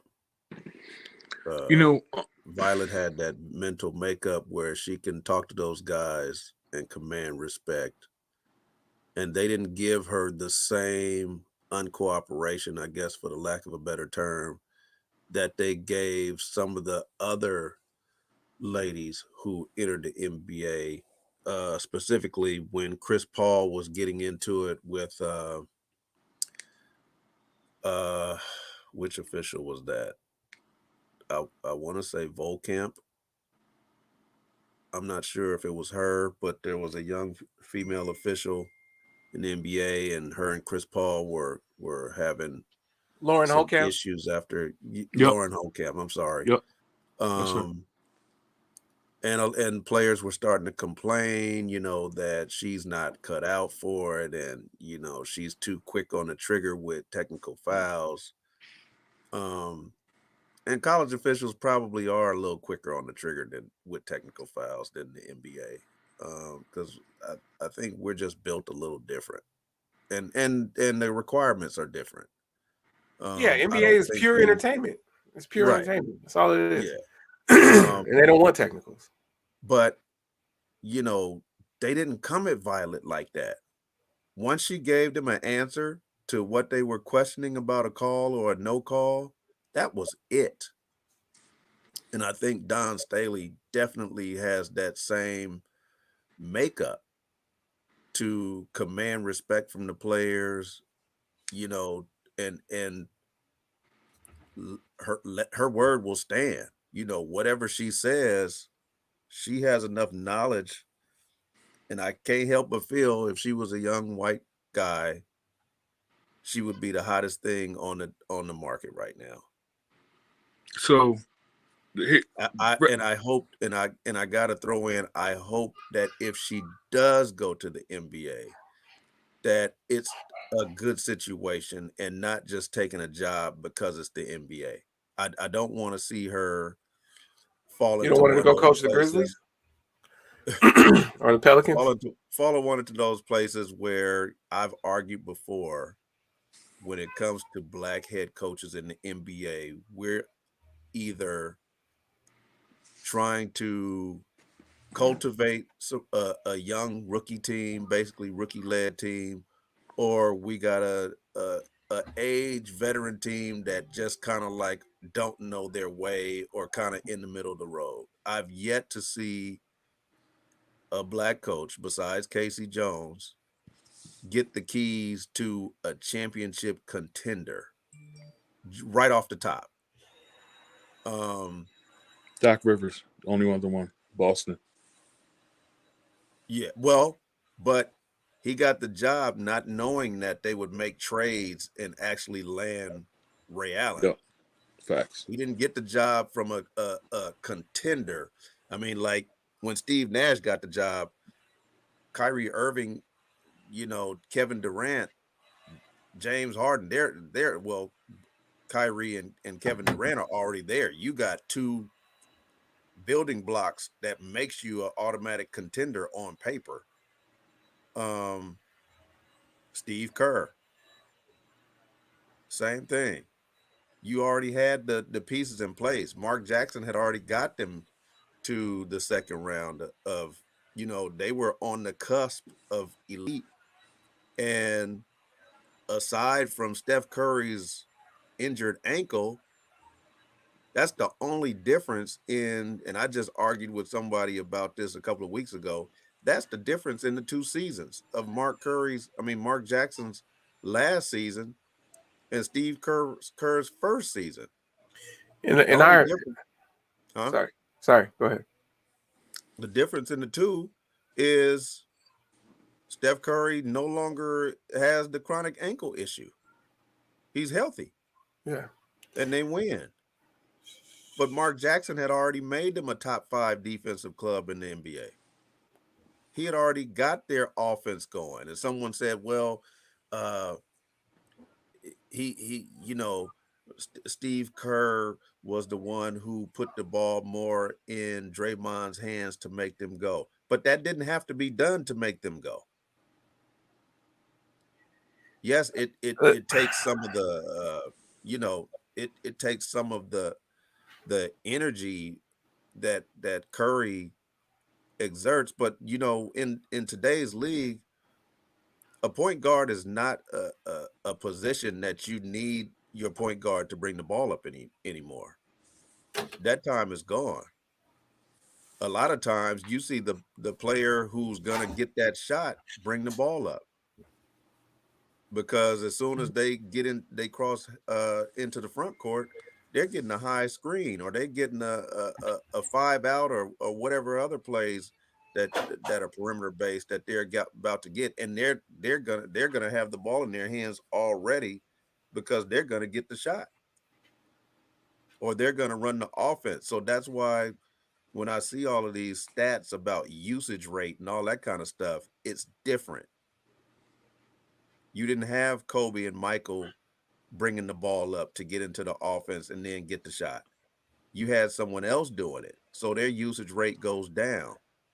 Now you have the primary player of your offense bringing the ball up, and they're calling a play for that player, and now he has the option to either use that high screen and get to the basket, or kick it out for a three if they help. So now his usage rate goes up because the ball is always in his hands. And now in NBA, your point guard can be your main scorer, as in the case of Steph Curry or Dame Lillard or some of these other guards. It's different. Um, So when you so look at sports, you have two situations that are very similar. You have the Tampa Bay Buccaneers under Tony Dungy, and you have the Golden State Warriors under Mark Jackson. And then you have the changing of the guard with the same teams, and it's like, oh, well, he couldn't do it. Well, no, that really wasn't the case. They were on the cusp, and it likely would have happened the following year with Tony Dungy and with Mark Jackson, but they didn't get the opportunity. Luckily, Tony Dungy got to essentially write his ticket. You know, he got to do what he wanted to do just because he's one of the greatest coaches in history. Hey, thanks for coming through, Sam. Merry Christmas to you too, and Mom, thanks for coming on. Love you. Merry Christmas, brother. Tony Dungy Tony Dungy is Hall of Fame coach. We'll never know. Well, maybe we will, but it doesn't look like we're ever going to know what Mark Jackson could do because he hasn't got another shot. So, yeah, part. Go ahead, Mike. So I'm renovating my office, and you see the blue tape on the windows. I found this old hard drive. On this old hard drive was an interview with Steph Curry. It was like 4 minutes long. And it was a game that they played in Philly where I think Klay Thompson had like 26 points in the second quarter or something like that. But they still were down. And, I happened to go to the bathroom and I heard Mark Jackson screaming at his assistant coaches about how they were, focusing on defense to the point where they all walked out of the locker room, the coach's locker room, with their heads down. After the game, I walk in and there's probably 30 or 40 media members in there because it's Steph Curry and Golden State. This is before they were, reigning champions. And because Steph Curry was so new to the scene, the Philadelphia media did something that never happens. They basically let me interview Steph Curry by myself with no interruptions. And I just took advantage of it. And I got Steph. The interview was it's on my IG page, hardcore piece. It's something that I didn't even cosmetically kind of edit. I just put the file up on Instagram. But he talks about Mark Jackson because I specifically speak about Mark Jackson. He speaks about the future. I wish I would have posted this interview after it happened, but it was a bunch of movement. Like I said, I lost the hard drive, so I didn't have it. But we're looking at Steph Curry now as the finished product. And he gives a lot of credit to Mark Jackson. You know, you can tell in his voice inflection when he talks about him. You know, it was just it was the piece that he needed to become the star that he is. You know, going back to Dawn Staley, rest in peace, John Chaney. I think that there should be a movie made on the relationship between Dawn Staley and John Chaney. Superstars of sports have another gear to them. Some people might focus on like maybe shooting the basketball or rebounding or, you know, passing the ball or defense or whatever. John Chaney taught more than the game. So when you have a specific talent that is skilled in a myriad of ways, both on the court and off the floor, and also has the unapologetic soul about them to push and force the field to respect them, it augments that person. And we have Dawn Staley. Dawn Staley is a direct, almost coaching descendant to John Chaney. And she has made herself into such a dynamic force that, as you guys were speaking, she'll probably be coaching in the NBA. I am of the thought that out of all the coaches that they talk about, even the Becky Hammonds or what have you, she is the most gifted. If she is to walk into your child's living room, this is in the midst of Pat Summitt, Gino Auriemma, Pokey Chapman, and whoever else you want to bring up. That child will be more focused on what Dawn Staley has to say more than any of those other coaches, because she has a soul fire to herself that is so respectful of the game. And you know, I try to watch all of her press conferences, all of her interactions with the media, documentaries, YouTube clips, or what have you. And me having known John Chaney a little bit and was the last person to interview him before he retired, I was so proud of what was going on with Dawn Staley, you know, from Virginia to the Olympics to obviously where she is now, you know, her starring as a player. It is a shame that the WNBA isn't seen as the NBA, because Dawn Staley will be looked at like a Kobe Bryant, a Michael Jordan, a Chris Paul, or Isaiah Thomas, or something of a similarity to those legends. Because of the narrative of the WNBA, we won't see that. The people who will see that are the kids that she interacts with every day, the people that interact with her every day in terms of the media and the press conferences and, you know, the SIDs and, you know, what have you. They'll begin to see it. Her coaching for fraternity will see it. But unless the media at large kind of understands where she comes from, that makes that connection to John Chaney and Philadelphia, in the same sense that Patrick Beverly is looked at as in the west side of Chicago and the personality of that. Obviously, Dawn Staley does have a Philadelphia type grit to her, but it isn't pushed to the fore enough.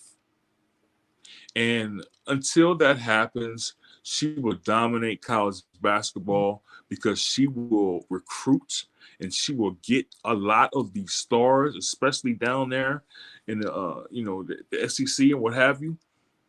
But she'll be able to recruit all over the nation. Why? Because of the makeup of her. You know, like Rodney was saying, the mental makeup of her is different. Yes. It's able to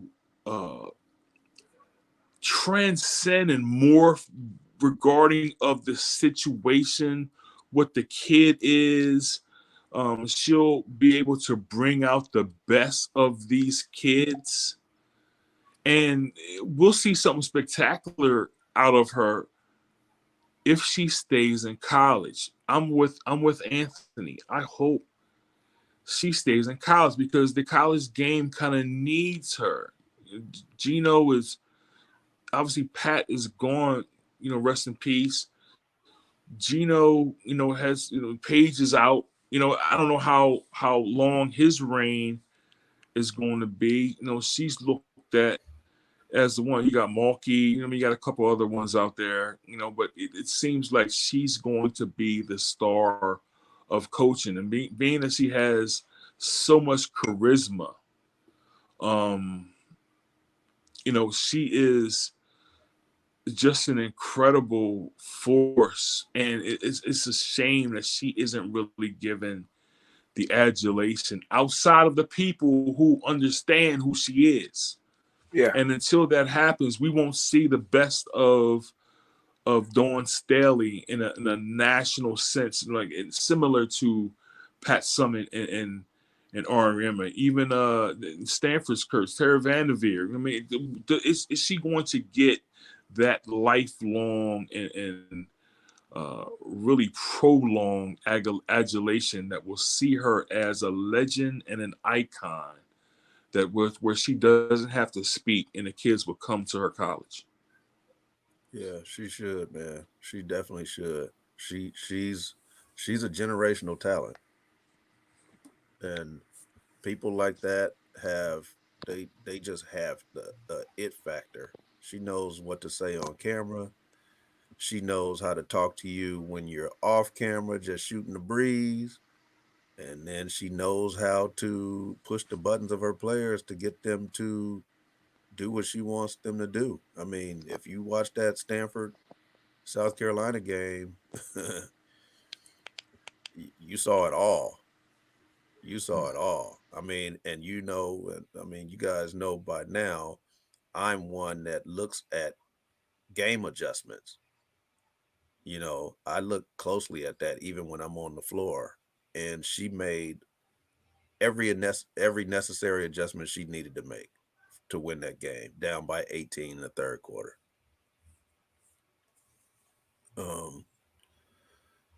So yeah, I would love to see her just dominate women's college basketball. I'm with you.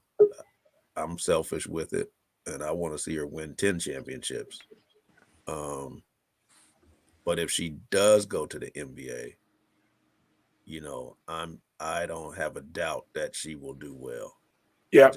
I just want her in the right situation where they just, say, hey, take over this upstart franchise, and then, she fails, and then she has to go back to college as if she couldn't do what she was capable of doing. Because we've seen that already with But you know what, Rodney? You know what?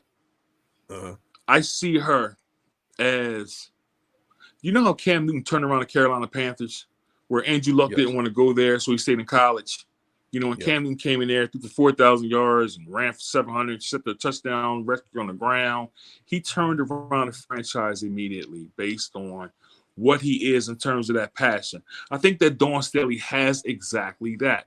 I don't think that it's going to be I don't think the difference is going to be where she goes. It's going to be, she's so impactful.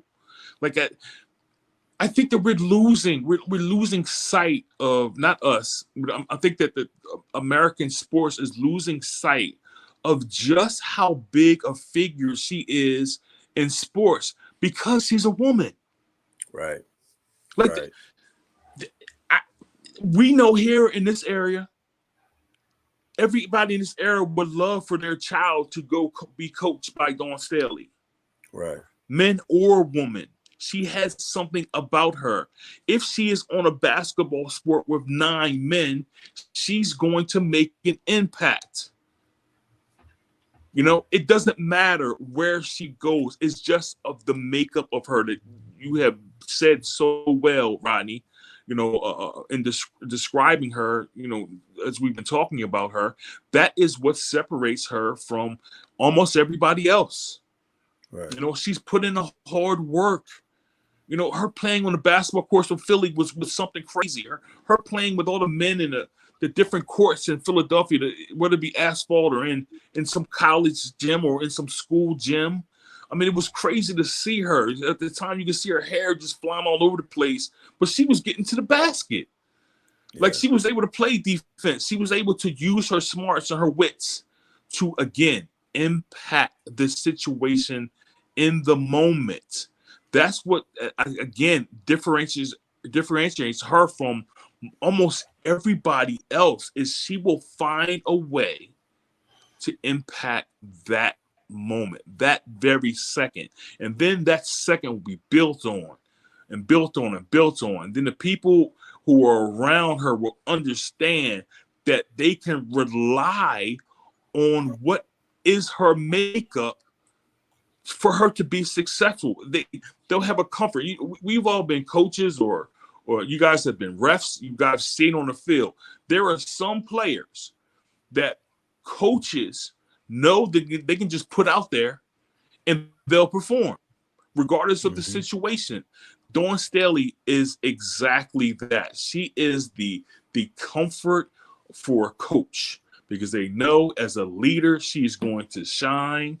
She is going to constructively criticize her teammates, and even the teammates that maybe have a lesser talent, wherever, she will build them up. Right. And they will turn the corner, and the team will be augmented just because she believed in them. Hey, that is a great place to end it. And I just want to say that it's ironic that Mike comes back today, and then we start talking about Dawn, and it leads me to Trey. When Trey and I had the I don't even know how to say it, but the great opportunity, the once in a lifetime opportunity to play with the 96 Olympic team, just at Sports Club LA. You know, Dawn was there, Nikki was there, Katrina McClain, Teresa was there. Like, it was crazy. And to be on a court going against someone I admired so much, like to be on the court with Dawn, who is my second favorite player of all time, I guess Kobe's there now. Well, anyway, top three with Magic and Kobe. I thought you were going to say Cheryl Miller. All-time favorite play. No. It's Dawn.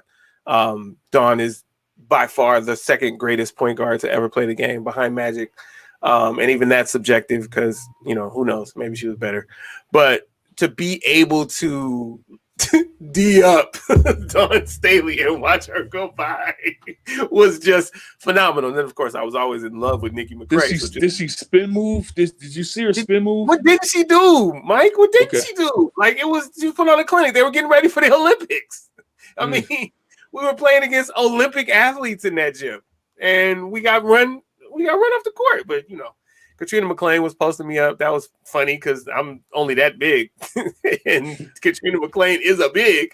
So it was just a lot of fun. But so great place to end it. Mike, welcome back. Let's go to the closeout. We'll let you talk as long as you want. Rodney, you got 59 seconds because you like to take 8 minutes, and I want to go eat. So, Mike, close out. All right. So, you know, first of all, I want to apologize to you, Anthony. You know, as a historian of the sport, you know, sometimes I go overboard in my grudges. And because I want to be a historian for this game and specifically attach myself to the icons of the game, you know, I'm a little bit protective of LeBron, but I went overboard in that.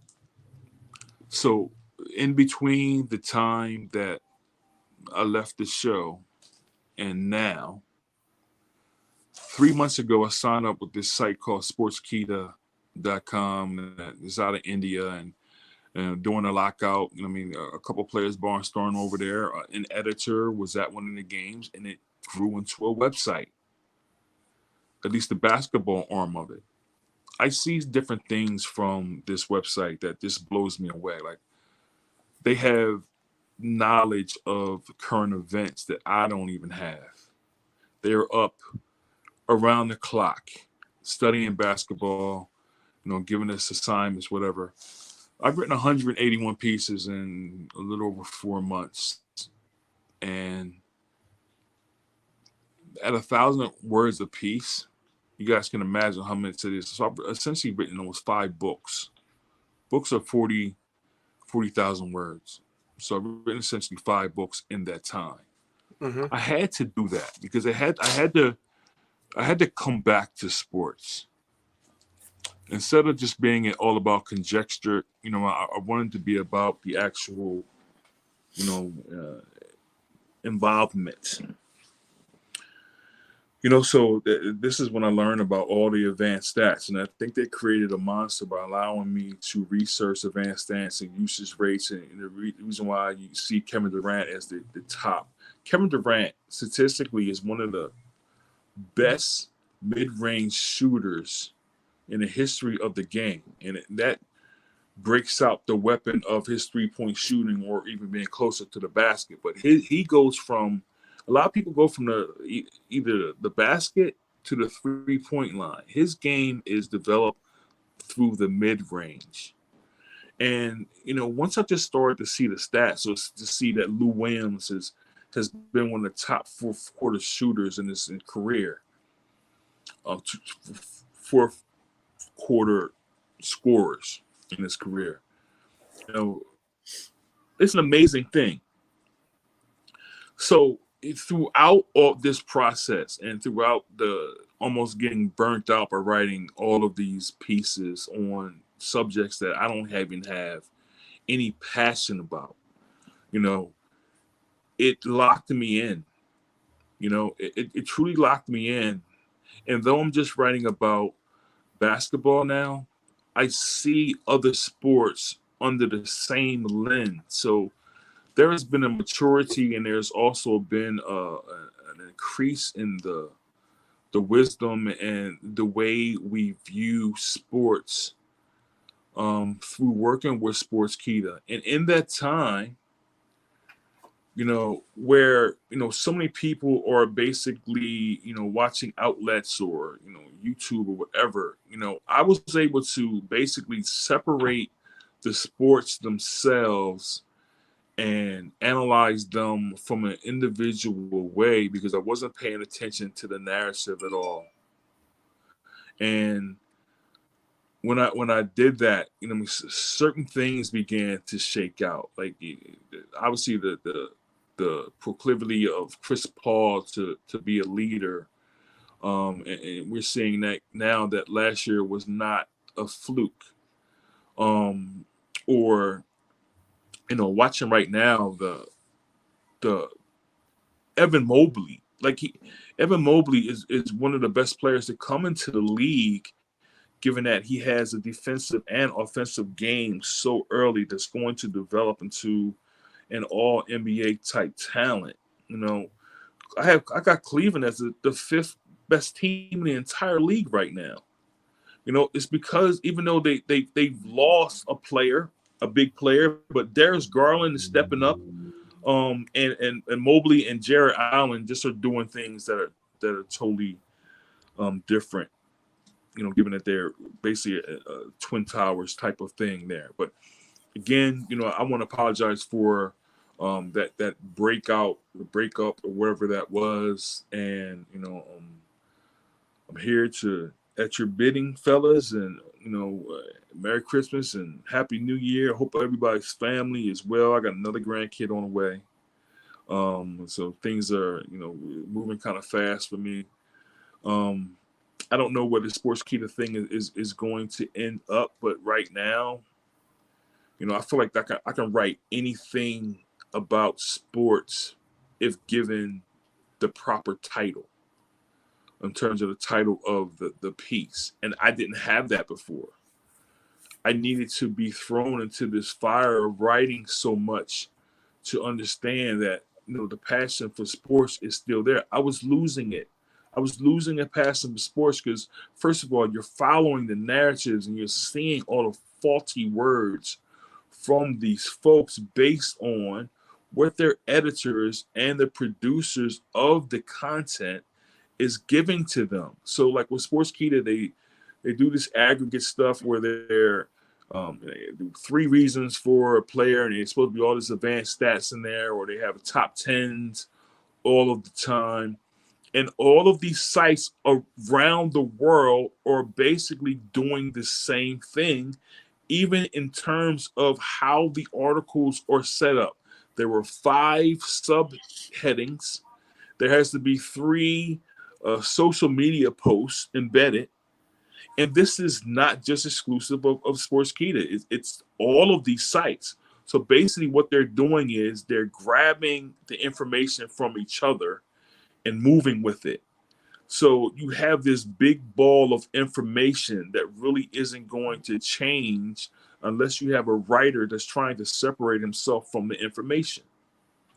So now you're seeing, I understand it now. I understand why narratives are shaped the way they are. It's because of how these sites are set up.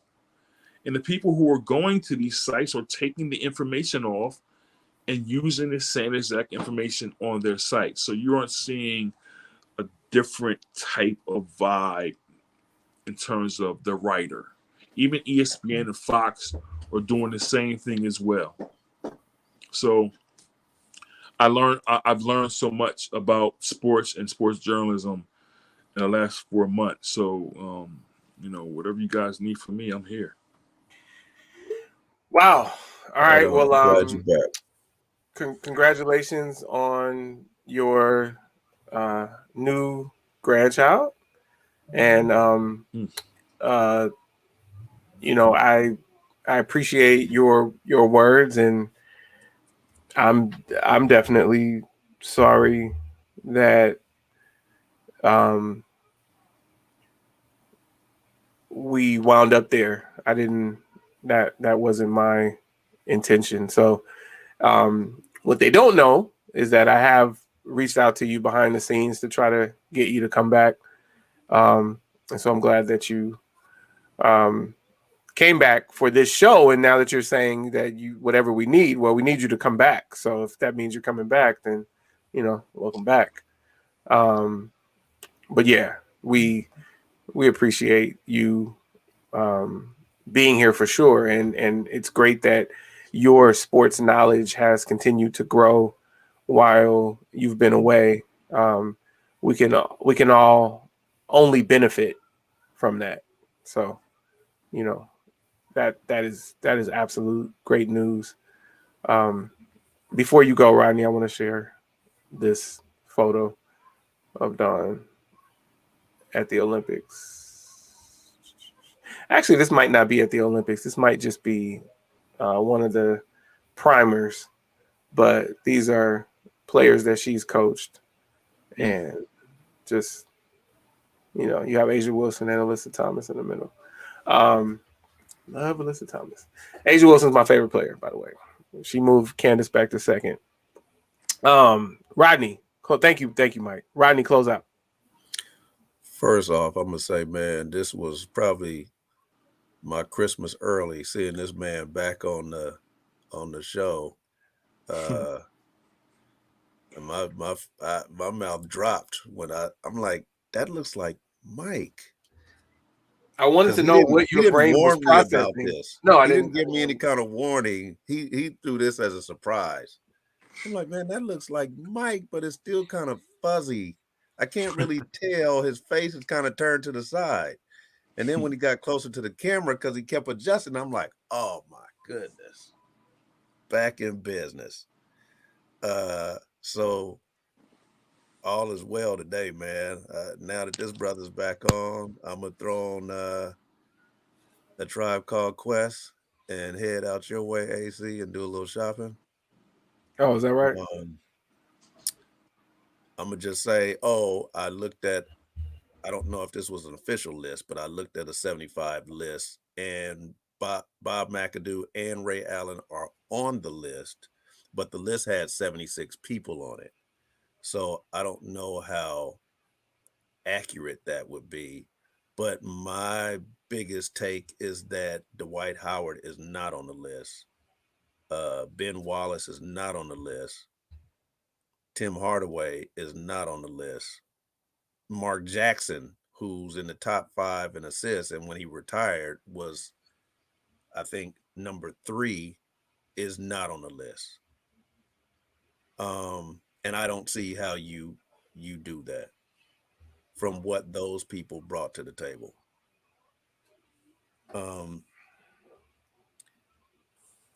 It was a good show, man. I'm excited. I wanted to speak on a little bit, and maybe we can do it for the next show. How we got this guy fighting celebrities and making millions and millions of dollars from it, Jake Paul, and claiming to be a fighter, but not fighting actual fighters. I don't understand how that works. I hope someone comes back next week and gives me some insight on how you get rich doing that, where you get millions like this, because Kimbo Slice was fighting folks in the hood for years. And what I mean, this guy basically made millions before he even signed a deal. He's like the Drake of of boxing. And I don't understand it. But to all of those who support us, enjoy your holidays, enjoy your family. My son's home from college, so while he's here, we're gonna hang and try to have a good time with each other. And until then, happy holidays. All right, thank you. So my snubs are Michael Cooper, Mark Jackson, Alonzo Mourning. Thank you, James. Michael Alonzo Cooper, Mourning Mark is Jackson. definitely one. Michael And Cooper, Dikembe Mark Mutombo. I'm sorry. Michael Cooper, Mark Jackson, Alonzo Mourning, Dikembe Mutombo. Yeah. Welcome back, Mike. Welcome back, brother. We appreciate you. Hey, it's Christmas Eve. Shout out to everybody that came through to the show. James McElroy, Sam Gardner III, Moms, Dietrich, Cobbs came through for a minute. I said Dietrich, Sam. Oh, Roderick. Roderick was first up. Thank you, Tommy Loera, for coming on. And my goodness, Michael Tillery, Hardcore Peace, welcome back. Rodney, if you could just show up on time next week, I'd appreciate that. Let me ask you now, do you want to do it? Oh, I know the answer. So New Year's Eve, we'll do it, not New Year's Day. New Year's Eve. Early morning. No, like 8 a.m. on New Year's Eve, before the party. Before you go. You know, I'm not a partier, so it doesn't. No, I'm looking at Mike. Because Mike ready to shake his cornrows. He ready to get back out there. So all right, New Year's Eve, 8 a.m. Mike, Rodney's coming out here. You muted, Mike. Is he trying to be muted? Let's see. Can I unmute him? I can't unmute you because you muted yourself.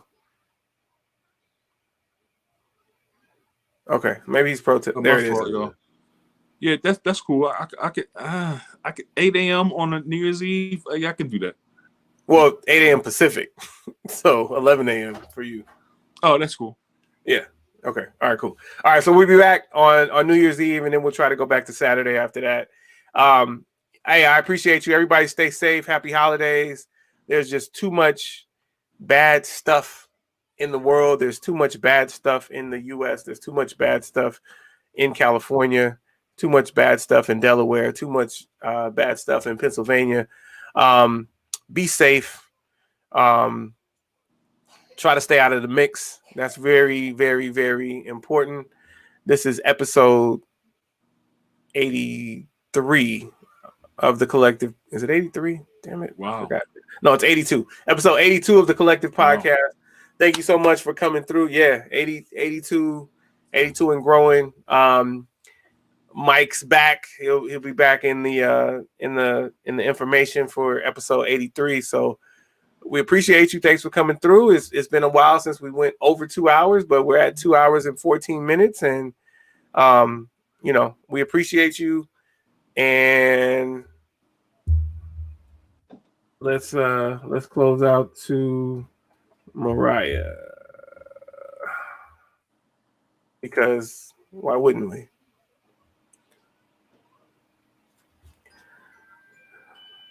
All right, so episode 82 is Christmas Eve. Everybody go finish your shopping. Merry Christmas, happy holidays. We'll see you on New Year's Eve. We appreciate you. We out. Yes, sir. Yes, sir.